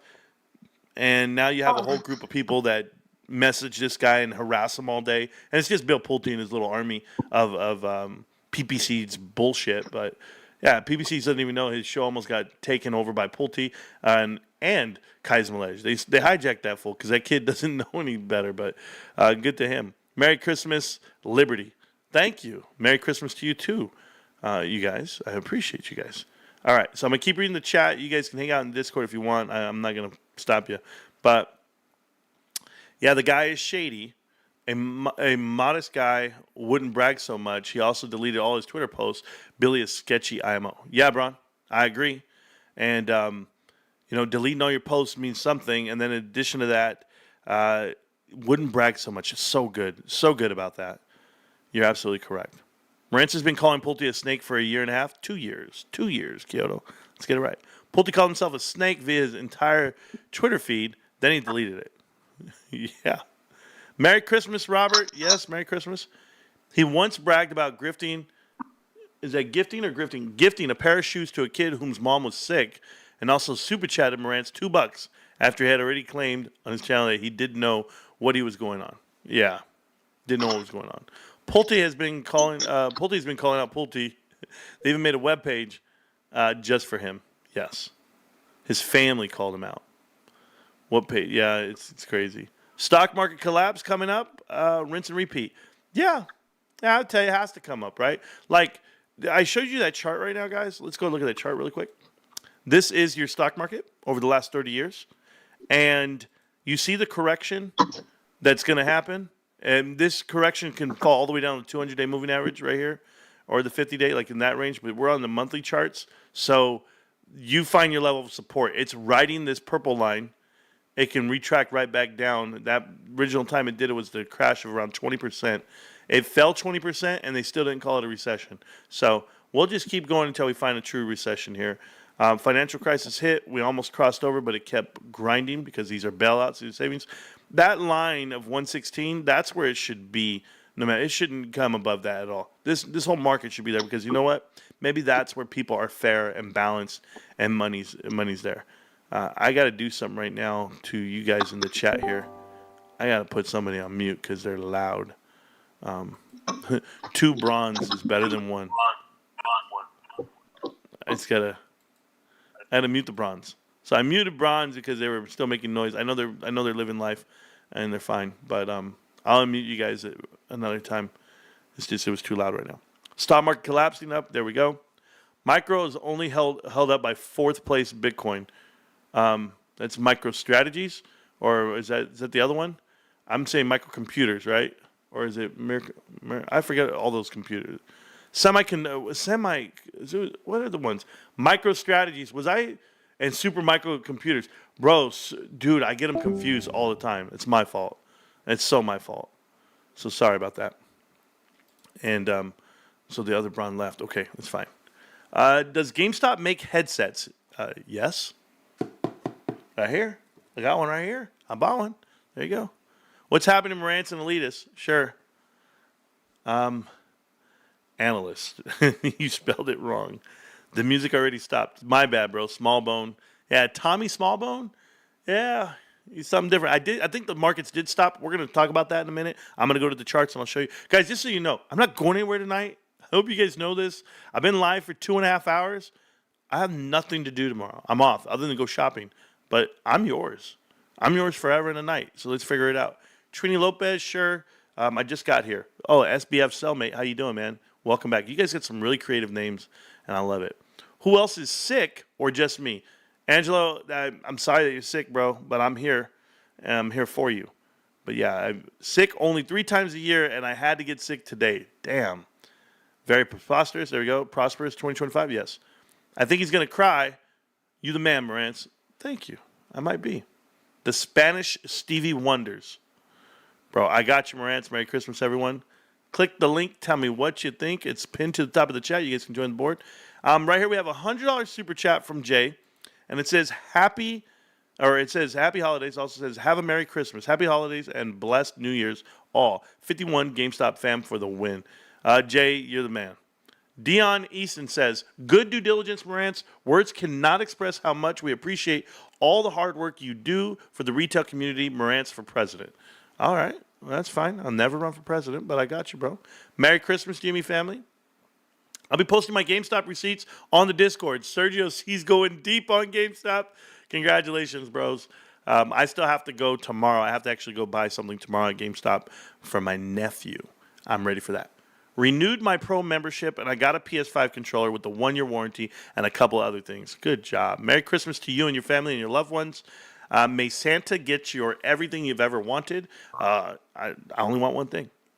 I give it a PSA 10 grade, sure. Make sure you prep the card nicely before dropping it in, giving yourself the best chance for a 10. Endgame, I don't care, bro. I just send the shit. I love the t-shirt, Marantz. Thank you so much. Got to go wrap presents. Cheers and hope to see everyone. We're at $30.97 as we speak. In the 24-hour right now, overnight, let me see. Overnight, now that they posted here, overnight is at $30.90 right now. $30.90. And I wonder, it doesn't show me on this chart. It just tells it to me, but I want it to show me. Can I go to the minute chart? Will it show me here? Is this the overnight chart? Is it showing me overnight? No, it just paused it right there at 9:30, huh? Yeah, it still does that. I still need to find a way to get the overnight chart on here, even though it shows me the price over here, because other people I can see it. So I wonder how that's gonna work. Let me see what it says. Create a new order. No, I don't care about that. Moon, perfect. All right, back to the daily chart. Look at that. We walked right into the damn box like I told you we would. We're just a walking in and talking. I want to see them attack me out. Say, Marantz, you're wrong. I want to see it happen. Until it happens, call me later. Hello, Rants Pants. Do you subscribe to the notion that GME is tied to the supply of hand lotion? Thank you. Thank you for that. Sorry. Who's this guy? Another jackass. Yes. Party City is bankrupt. Yes, Rhinehouse. They are. 1,000 shares right here. It's headed high. Good job. Why do my mince pies taste so much better before mince pie? Well, first off, I don't even know what that is. Is it, bro? I eat Mexican food, bro. I don't know what any of that is. The fruity kind, there you go. Finally catching a live show. Herbert Garcia, thank you so much for hanging out with us. I'd like to thank GameStop investors, blah, blah, blah, blah. Let me see. Okay, so let me go ahead and do something because now I got to go handle something. I'm coming right back to the chat on the channel. I know I am. We'll watch the charts. GameStop right now is trading flat at $30.90. And give me 1 second, guys. I had something pop up. I got to go handle it. So I'll be right back. I just want to say thank you. All I want is for you guys to enjoy yourself. Enjoy the chat. Enjoy the channel. Do what you do. All right, I got to read all this stuff to you guys here. It says, finally catching live stream. There we go. I'd like to think of us, GME investors, as the Stairmaster at the gym. The world stays the same, but we just keep on taking one step a day at a time. That actually looks like a really hard thing to do. I see the people on the stairs, and they're just going up and up and up, and they're going at a different pace, and then they're like hanging onto the sides. They're like trying not to fall down and shit. And I'm just like, bro, that'll never be me. Oh my God. There's nothing like going to the gym and running on a treadmill next to someone who actually runs on the treadmill every day. They've been doing it for like 3 years, and you're there in your first week, and you're just like, you put that shit at 10 miles an hour, you full speed, you're just sprinting for like 30 seconds, and then you're like, and you put it down like 4 miles, you're like, trying to get your air back. Like, I'm doing interval training. No. No, you're not. You just can't keep that pace, bro. Stop lying.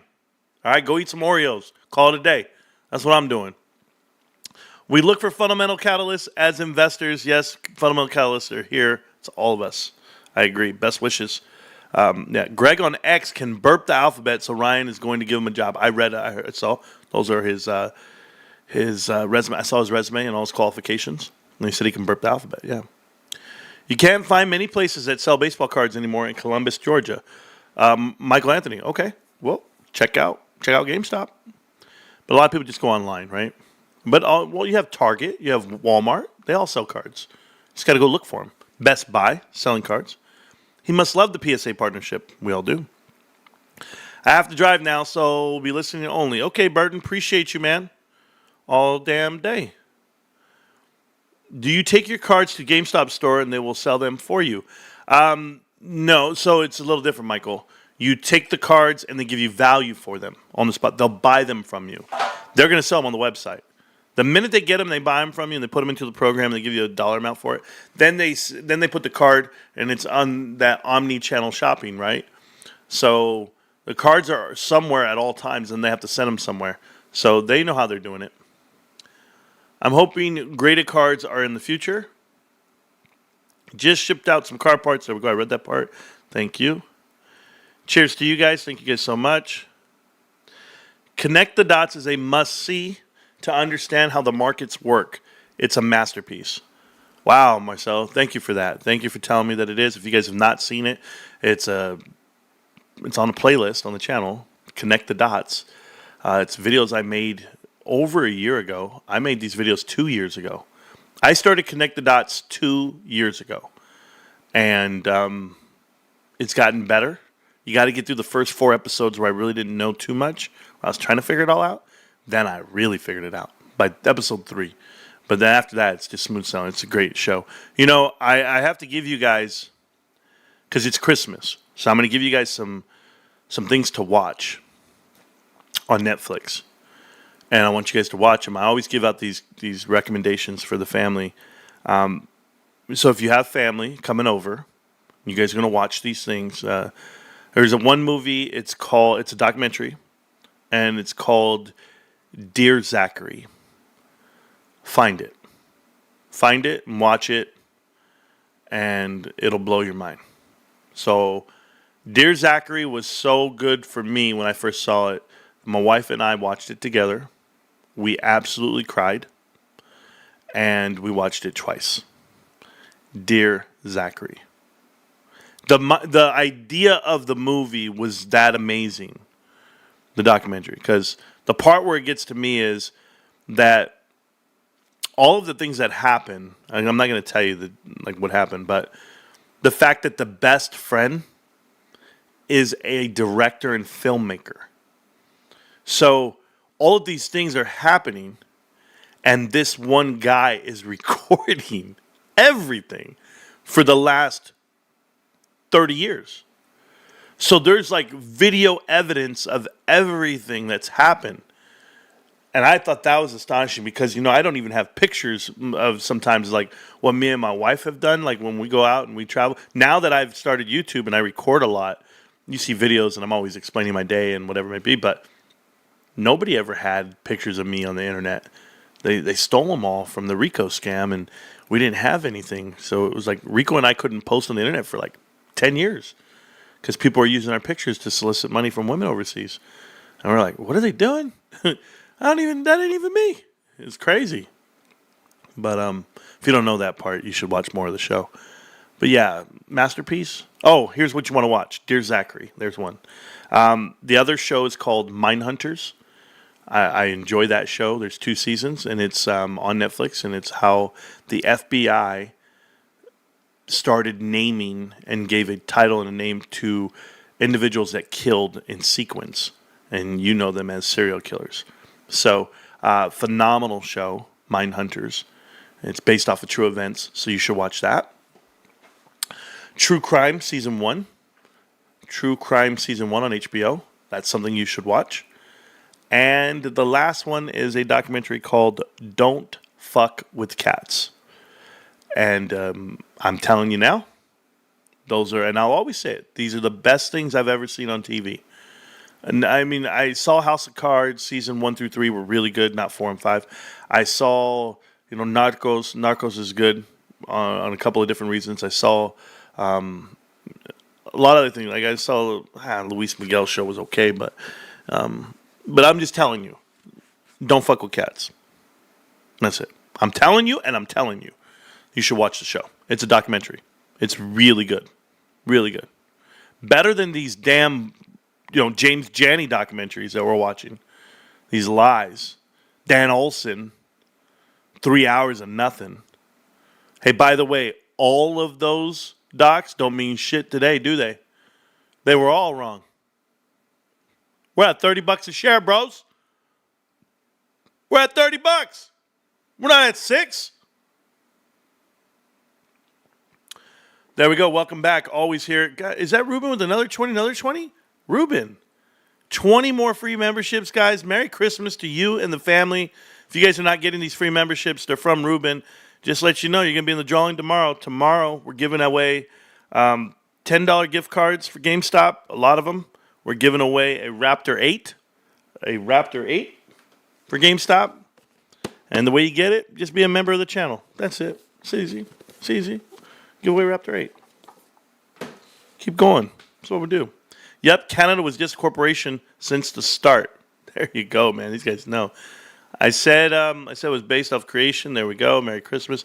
By the way, I'm so far behind in the chat, and I don't care. So either you're going to hang out with me or not. Diddy with the GHP and the massage oils. Yikes. Never mind, bro.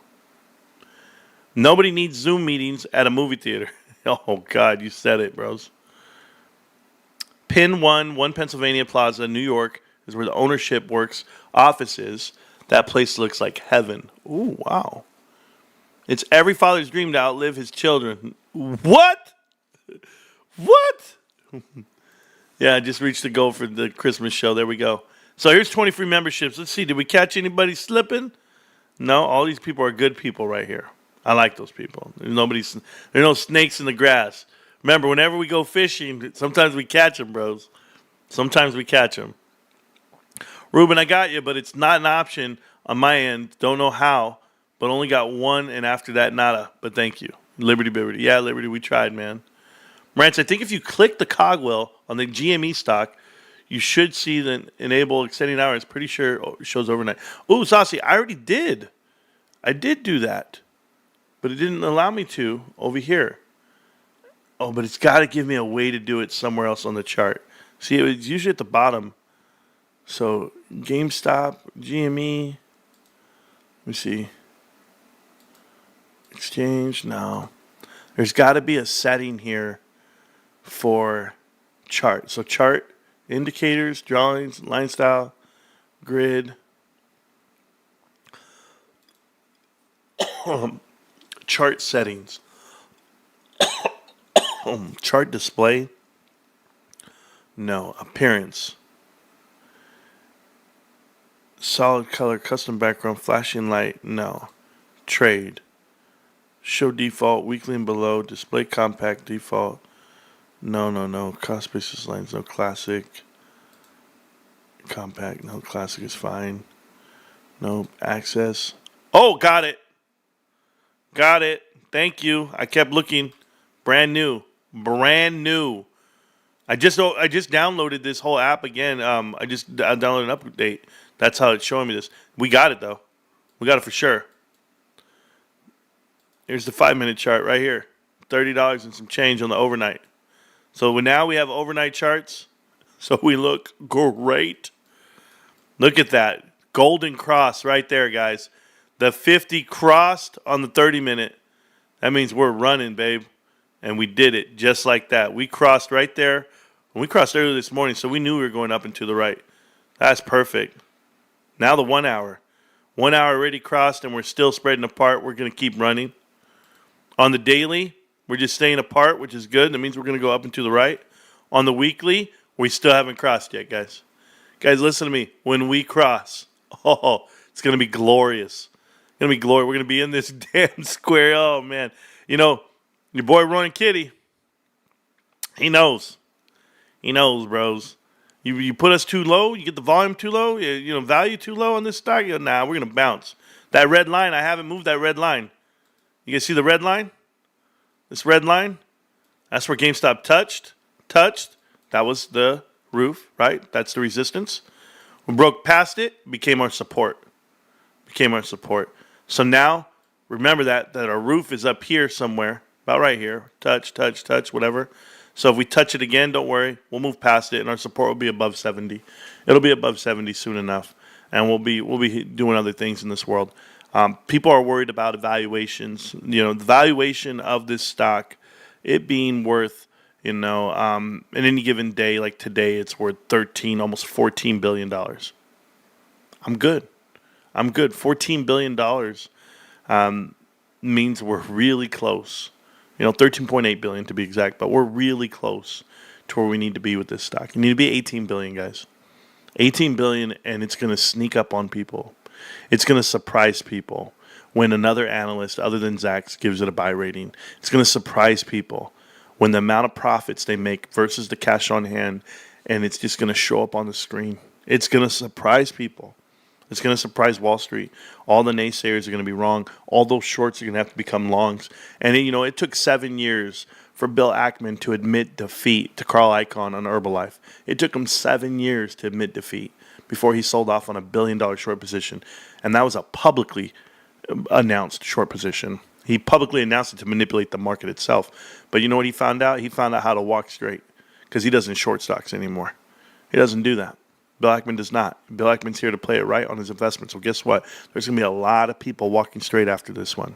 GameStop's going to change the way people trade and change the way people invest. And then people are going to respect Ryan. People are going to respect you. And they're going to see it. They're going to go, you're a GameStop investor? You're a Berkshire Hathaway investor? You're Warren Buffett 2.0. Oh, you were right, Marantz. We know. Been right for a long time, a lot of years. And we got more years to come, babe. More years to come. I'm so happy it's Christmas. All right, let me see what we got here in the chat. I'm still reading. Ruben's got you, but yeah, there we go. Marantz, I think, yes, thank you so much for that, Saucy. You got it. 8 p.m., you can check the German market, Frankfurt. Yeah, you can.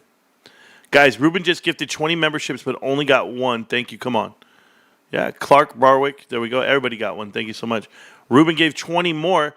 Wow, my wife got a free membership. Shout out to my wife. AKA my life. She got a free membership. Thank you. Good job, Rube. Even Hot this year got one. Damn, bro, you got them all, bro. Hey, Ruben, man, that's amazing. I saw MFA that pays a 35-cent dividend if bought it by December 31st. Oh yeah, no, I'm good, man. I'm good with that. I don't go chasing stuff for dividends. Doesn't work that way. Merry Christmas, everyone. In case I missed the show tomorrow with work and family and church, may God bless you. And yes, thank you for being around. God bless you, Liberty. There you go. Thank you, sir. You too. Yeah, we tried, Liberty. We tried. Well, guys, it's been 3 hours. 3 hours and 2 nights to Christmas. And they still think I'm going to leave. I'm not leaving. I got a stock to talk about. Because my wife keeps making... s'mores. All right, my wife is making s'mores like you wouldn't believe. We got Hershey's chocolate everywhere in the damn house. Marshmallows. Who buys marshmallow like these extenders? Like these things, like it's a huge poker. And then they put marshmallows and fat marshmallows. And then they put them in the flames. And they're out there making them. And then they squish them and they're making s'mores. I'm just like, bro, all that? Just buy some s'mores. You can buy them pre-made and shit. No. But here's Hershey. Hershey looks good. Am I tripping? On that? No way. HSY? Is that what this is? HSY. Oh, because I'm on the monthly chart. I'm on the monthly chart. It doesn't look that bad. It doesn't look bad on the monthly, right, guys? How on the weekly? Look bad? Looks like it's 2021 again, right? Check that out.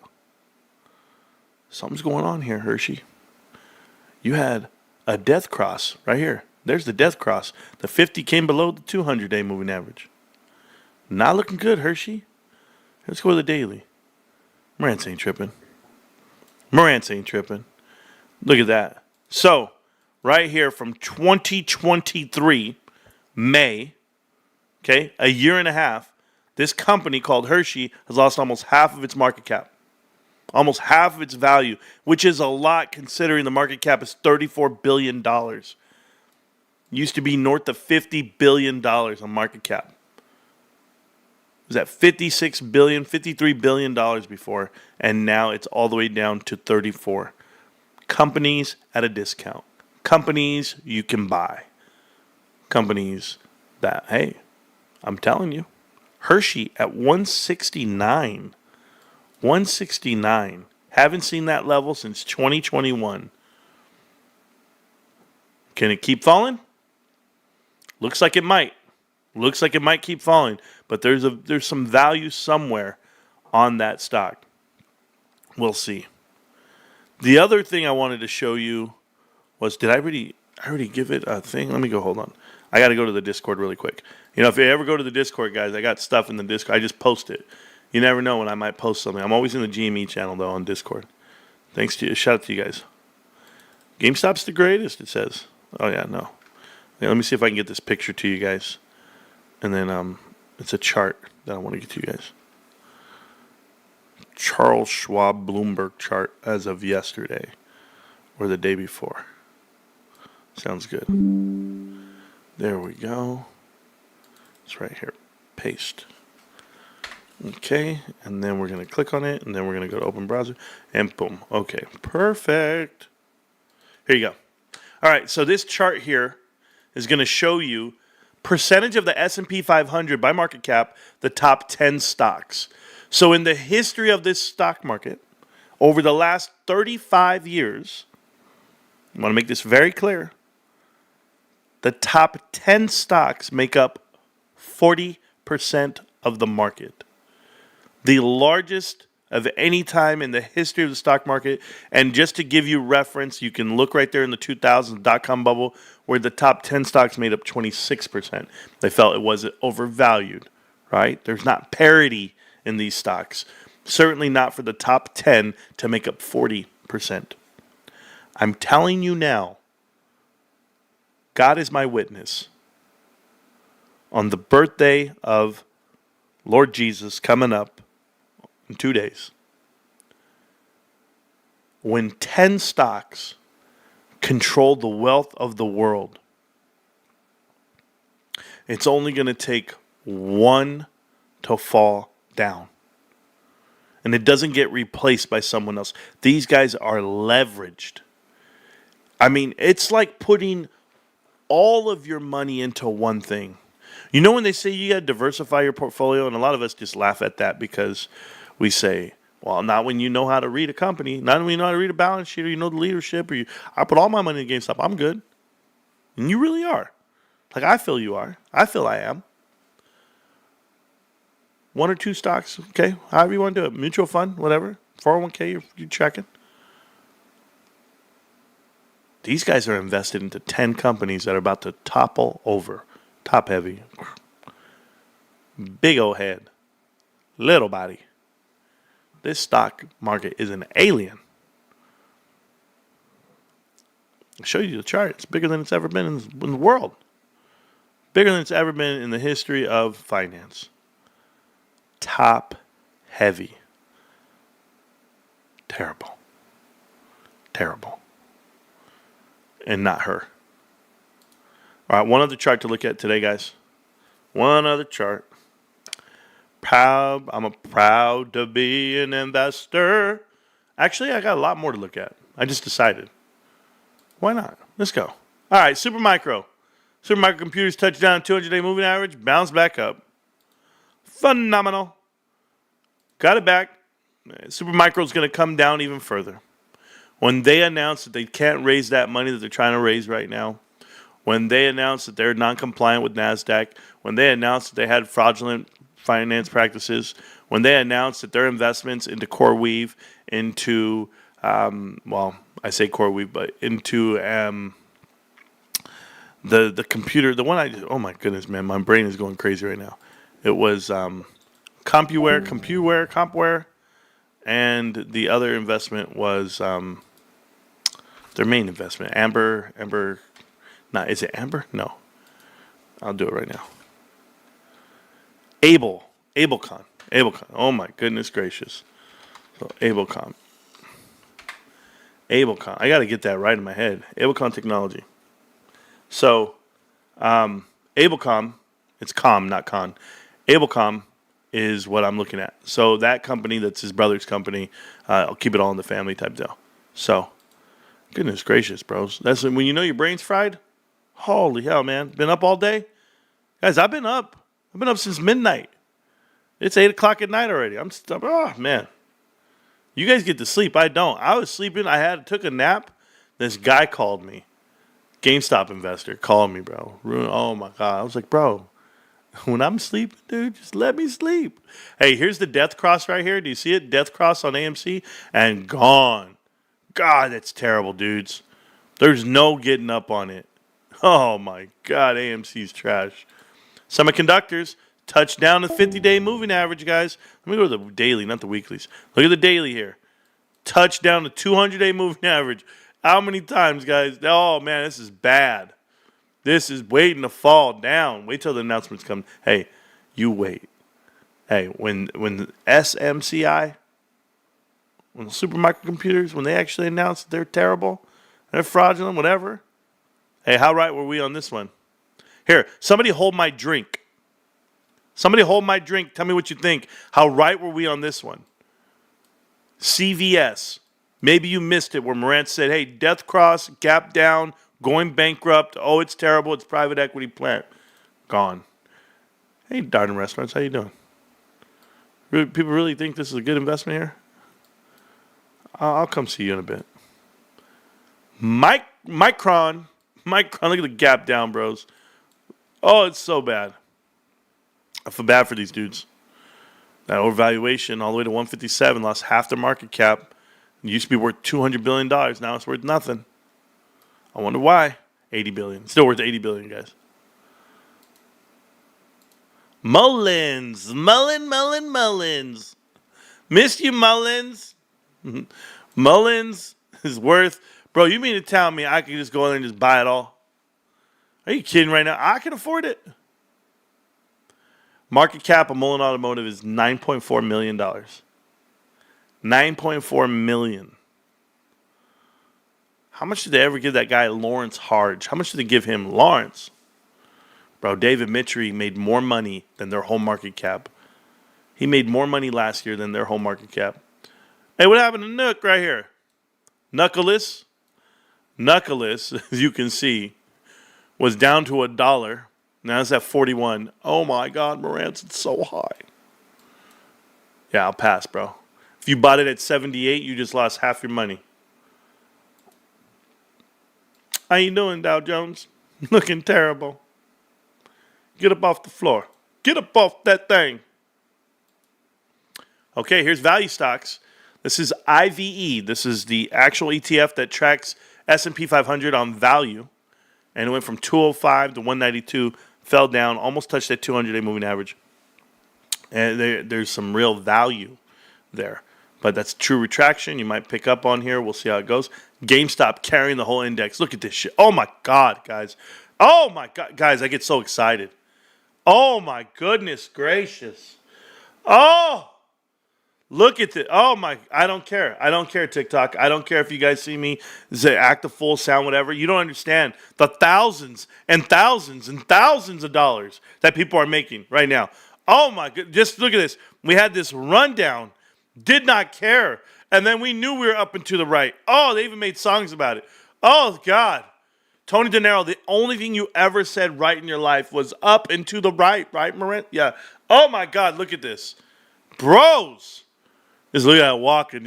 We're just a walking and a talking and a feeling kind of good. Just like you know we should. Look at this shit, bros. From October 28th, my brother's birthday. Walking up and to the right to Jesus' birthday. Oh, from one heaven to the next. Hallelujah. You know this guy, there's this photographer. He actually takes pictures of when dudes hit walk-off home runs. And he gets it from the view of third base.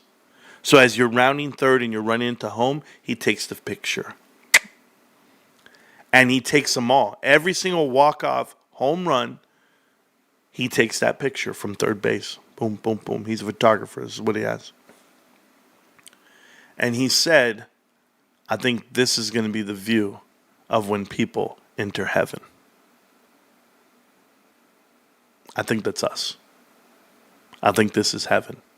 I think GameStop is walking you there. We're talking $30 tonight, guys. Last year we were talking $14.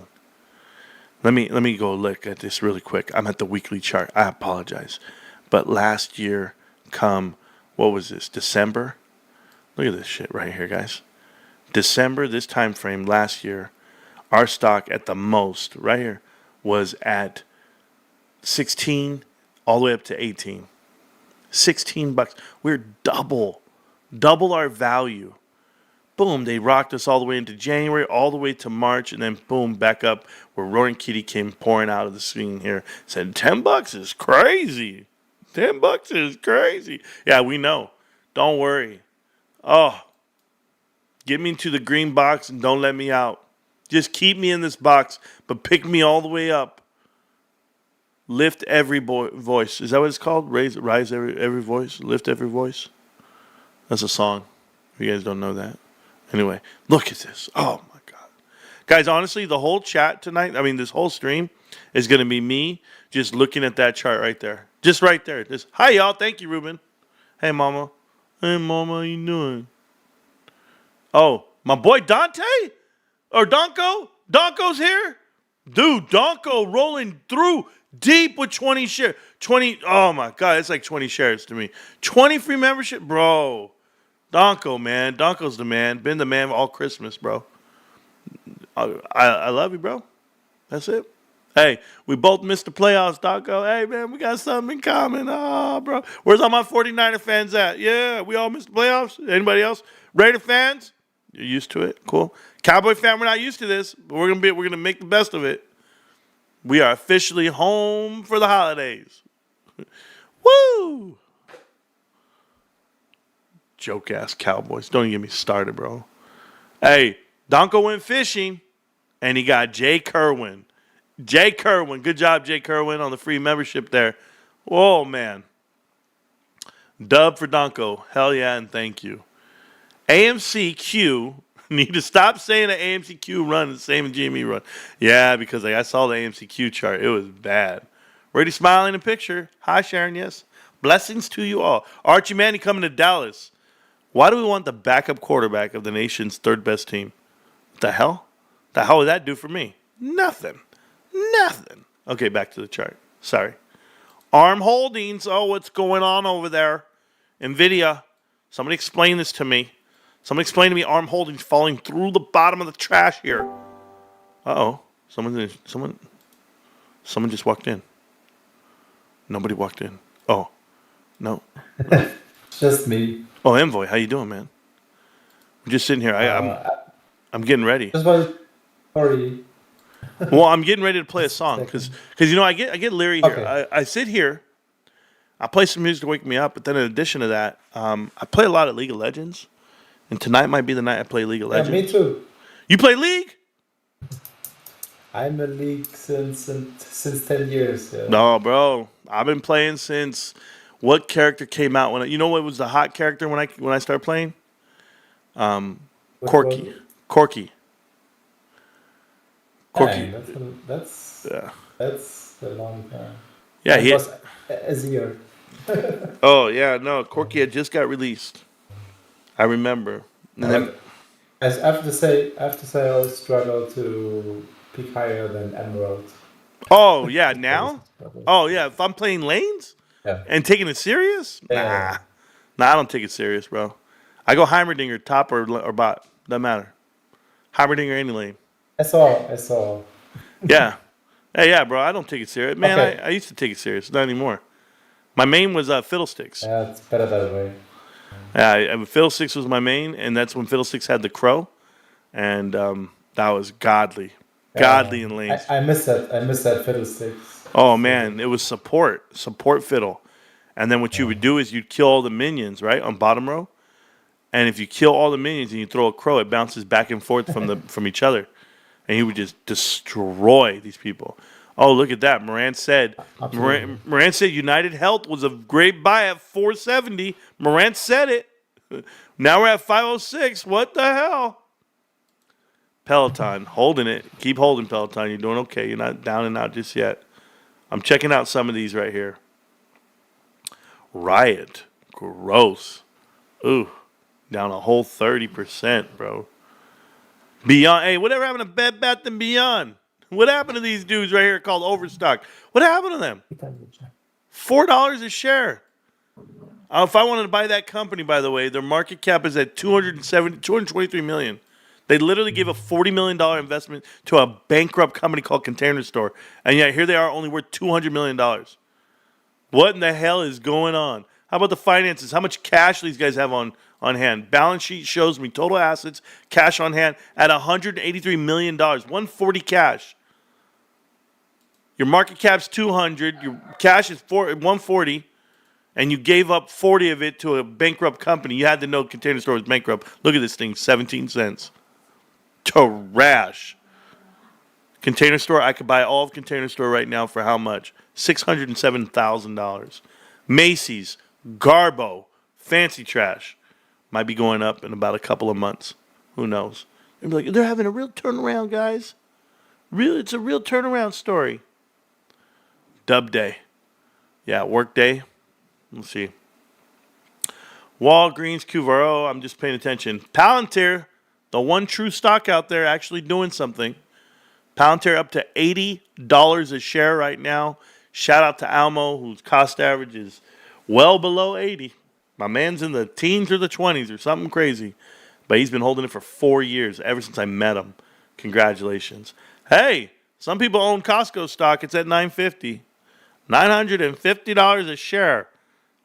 Hey, how many shares do you think you need to feel good about this stock? I'm just asking. Like, what if you had,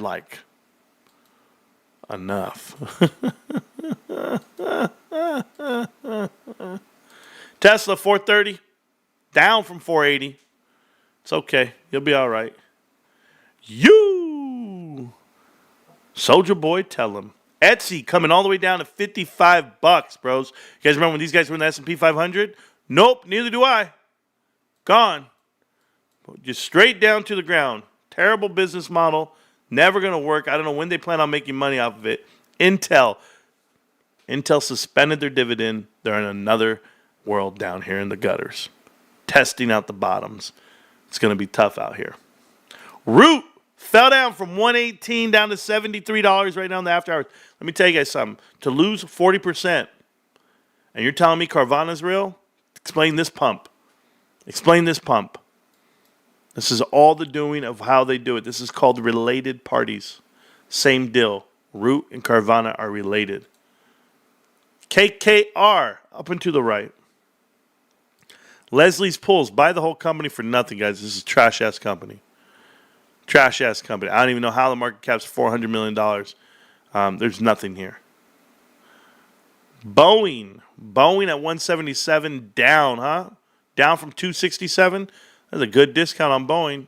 Looks like you're going to hit some resistance here in the 180s to 190s. It's going to be tough. And then again at 240. Wow, yeah, no, you got a long way to go on that one. Kohl's, hey, anybody know Stacks a lot? Anybody know him? Anybody know my boy Stacks? So I can tell you guys this story about Kohl's if you guys want to know. There was a time about 2 years ago. Stacks was asking me, Marantz, should I buy in? It's $27. I said no.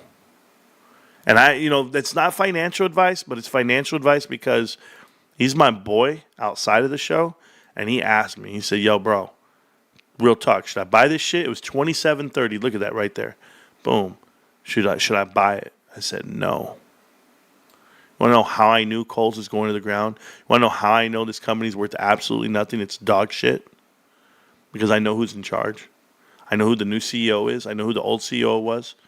I know what they're doing. I know all the board of directors, what they're going to do. They're going to bankrupt this company. They're going to sell off their assets. They're going to lease them back, and they're going to delete all the coffers. There's nothing here but hot air at Kohl's.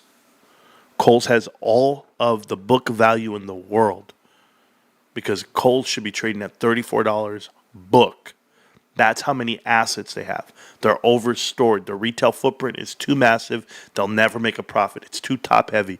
The profits they make are minimal. The dividend they pay, are you kidding? They pay a $2 dividend a year. When their float, how much is their float? Look at this, 100 million shares? They're 100 million shares. They're paying $200 million cash a year. They only have 200 million. Do you guys even know this part? Financials. Balance sheet, cash, right here, $174 million cash. That's it. But they got tons of assets.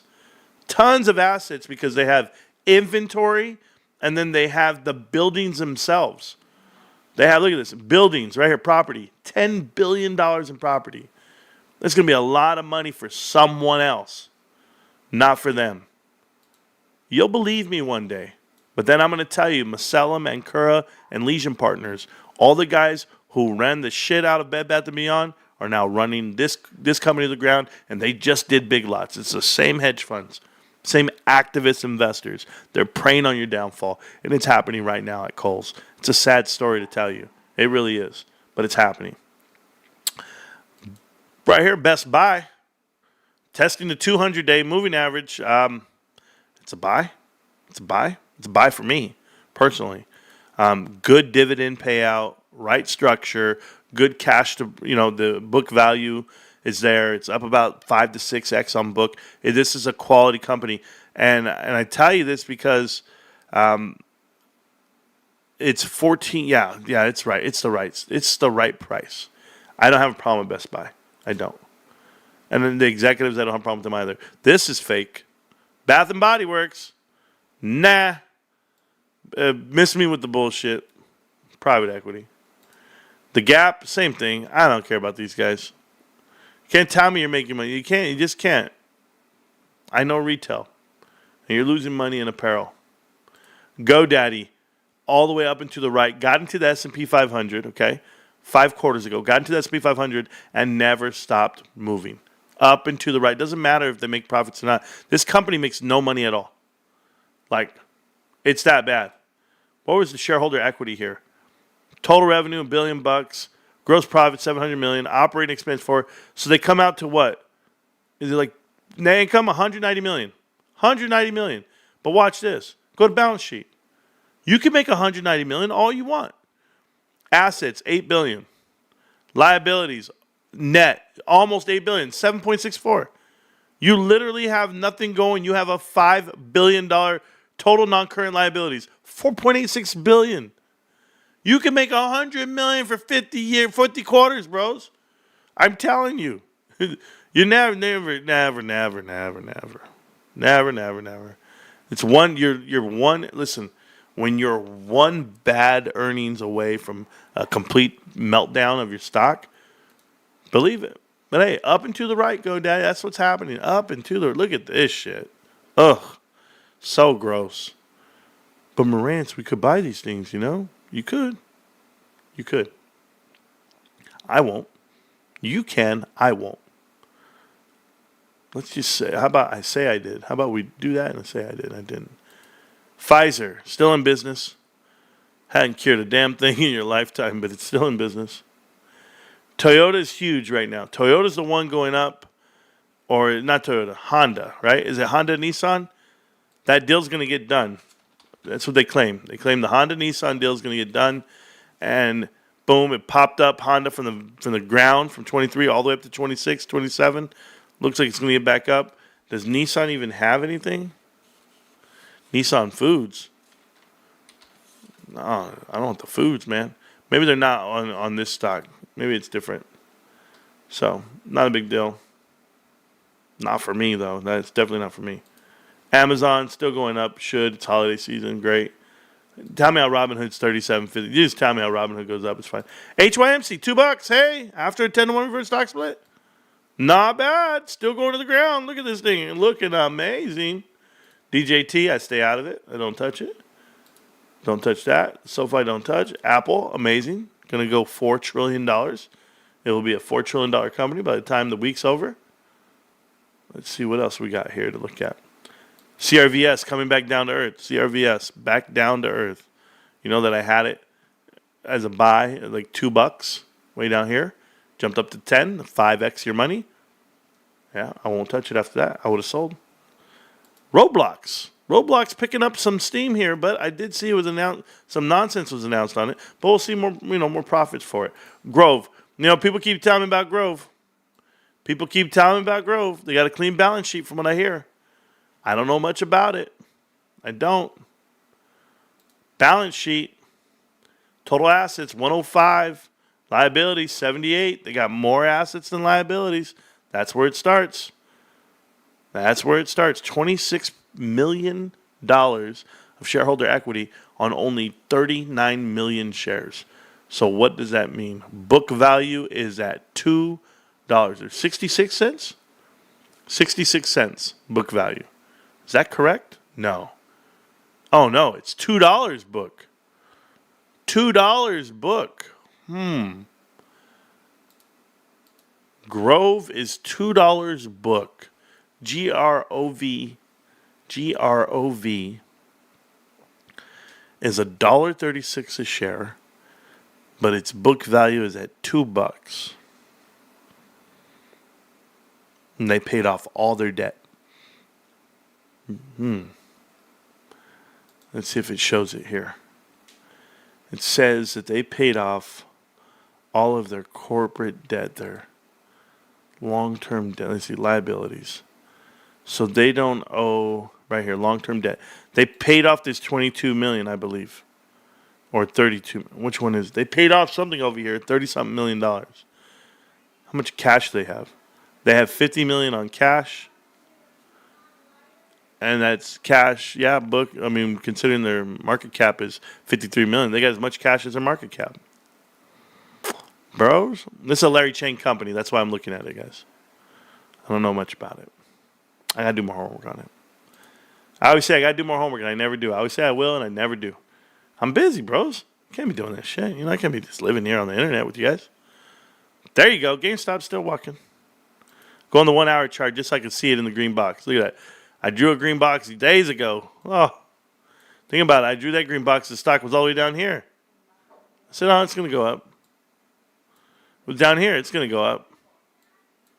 So that's cool. I'm so happy. All right. So, my girls are out there talking about something. Okay, I got to read the rest of this because they're having a fun conversation. Okay, hold on. Hold up. Now I gotta do my part.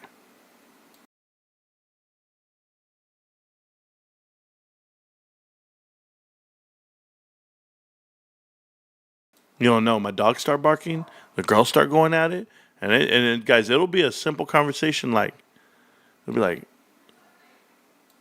"You using all my perfume? Why are you gonna buy me some perfume and then you're just gonna use it? Why don't you just buy it for yourself and give me a different gift? Why are you buying me gifts that you want to use for you?" Like, this is what they do. Like, my wife. Yeah, I got a lot going on over there. I love them all. In 3 years, Marantz just give him some GME time. Yeah, that's what we're doing. Do you ever look at Copenhagen? I don't look at it. Nope. I don't look at anything but GameStop, really. Something interesting I noticed about Big Lots. Go ahead. The one we had was only store in the lot that had freshly paved and painted parking. Unnecessary asset enhancement on the company's dime. We don't know if that's the company's dime, Minty. Fresh Turds. A couple of things that people need to know about cap expenditures. Not necessarily capable things like lot slurry and repaving. We don't know who owns the property, so we don't know who's paying for that. You can't assume that the corporation renting or leasing the property is doing that. There's property management teams for commercial real estate. So on CRE, it's just a little different. A little different. I don't want to just paint it out that way, but I hear you. Larry Chang with Grove, yes. SPY crash to 300 coming. Oh, man, what I wouldn't give. Because then GameStop has $5 billion to spend. Can you imagine? GameStop comes in and buys everything at the bottom. You just own it, and then everything goes right back up, right? It'll go right back up to 600. Like, you give it like 2 years. They'll triple their money, bro. They'll double all that money. It'd be crazy. I'd love it. Buying SpaceX stock? Oh yeah, I don't know. I don't care about that. Not selling till 1K. I heard that, Abraham. I'm with you. All right, guys, I got to get going. It's hi. Can I get tamales tonight? You haven't eaten them? I have not eaten at all. I took a nap. I did not eat tamales. I'm starving. I had 2 Oreos. Every break I get up and go, I just go get a little energy. I had an Oreo. I can't tell these guys I'm starving, man. They'll look at me like I'm malnourished, like my wife doesn't feed me. Oh, I think they know that I feed you. I know, Mom, but yeah, can I get those tamales with the chile and all that stuff? Did you do that? It's right over there. I'm gonna put it up tomorrow. We're doing a giveaway show tomorrow. Hey, can you take Binks with you though? Poor Binks. Binks listens like a dog, bro. That's crazy, dude. That cat don't listen to me at all. All right, my wife's gonna warm up me some tamales. I'm gonna enjoy my night, play a little League of Legends, do my thing. Tomorrow I'm on a mission to clean the house. We got everyone coming over for Christmas, and just, you know how we do it. Big ass gatherings, always at the house. 50, 80 people, like crazy, and it's Christmas. But you know what? This is why we work hard. This is why we play hard, to enjoy it with our families. And I'm enjoying this time with you. GameStop can't stop, won't stop GameStop. I love you, millionaires. I can't wait to see you guys again.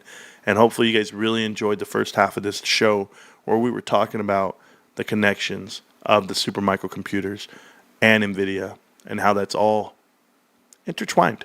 Hope you guys like the show, man. Appreciate all the love and support of the channel. Love you guys. Merry Christmas. Peace.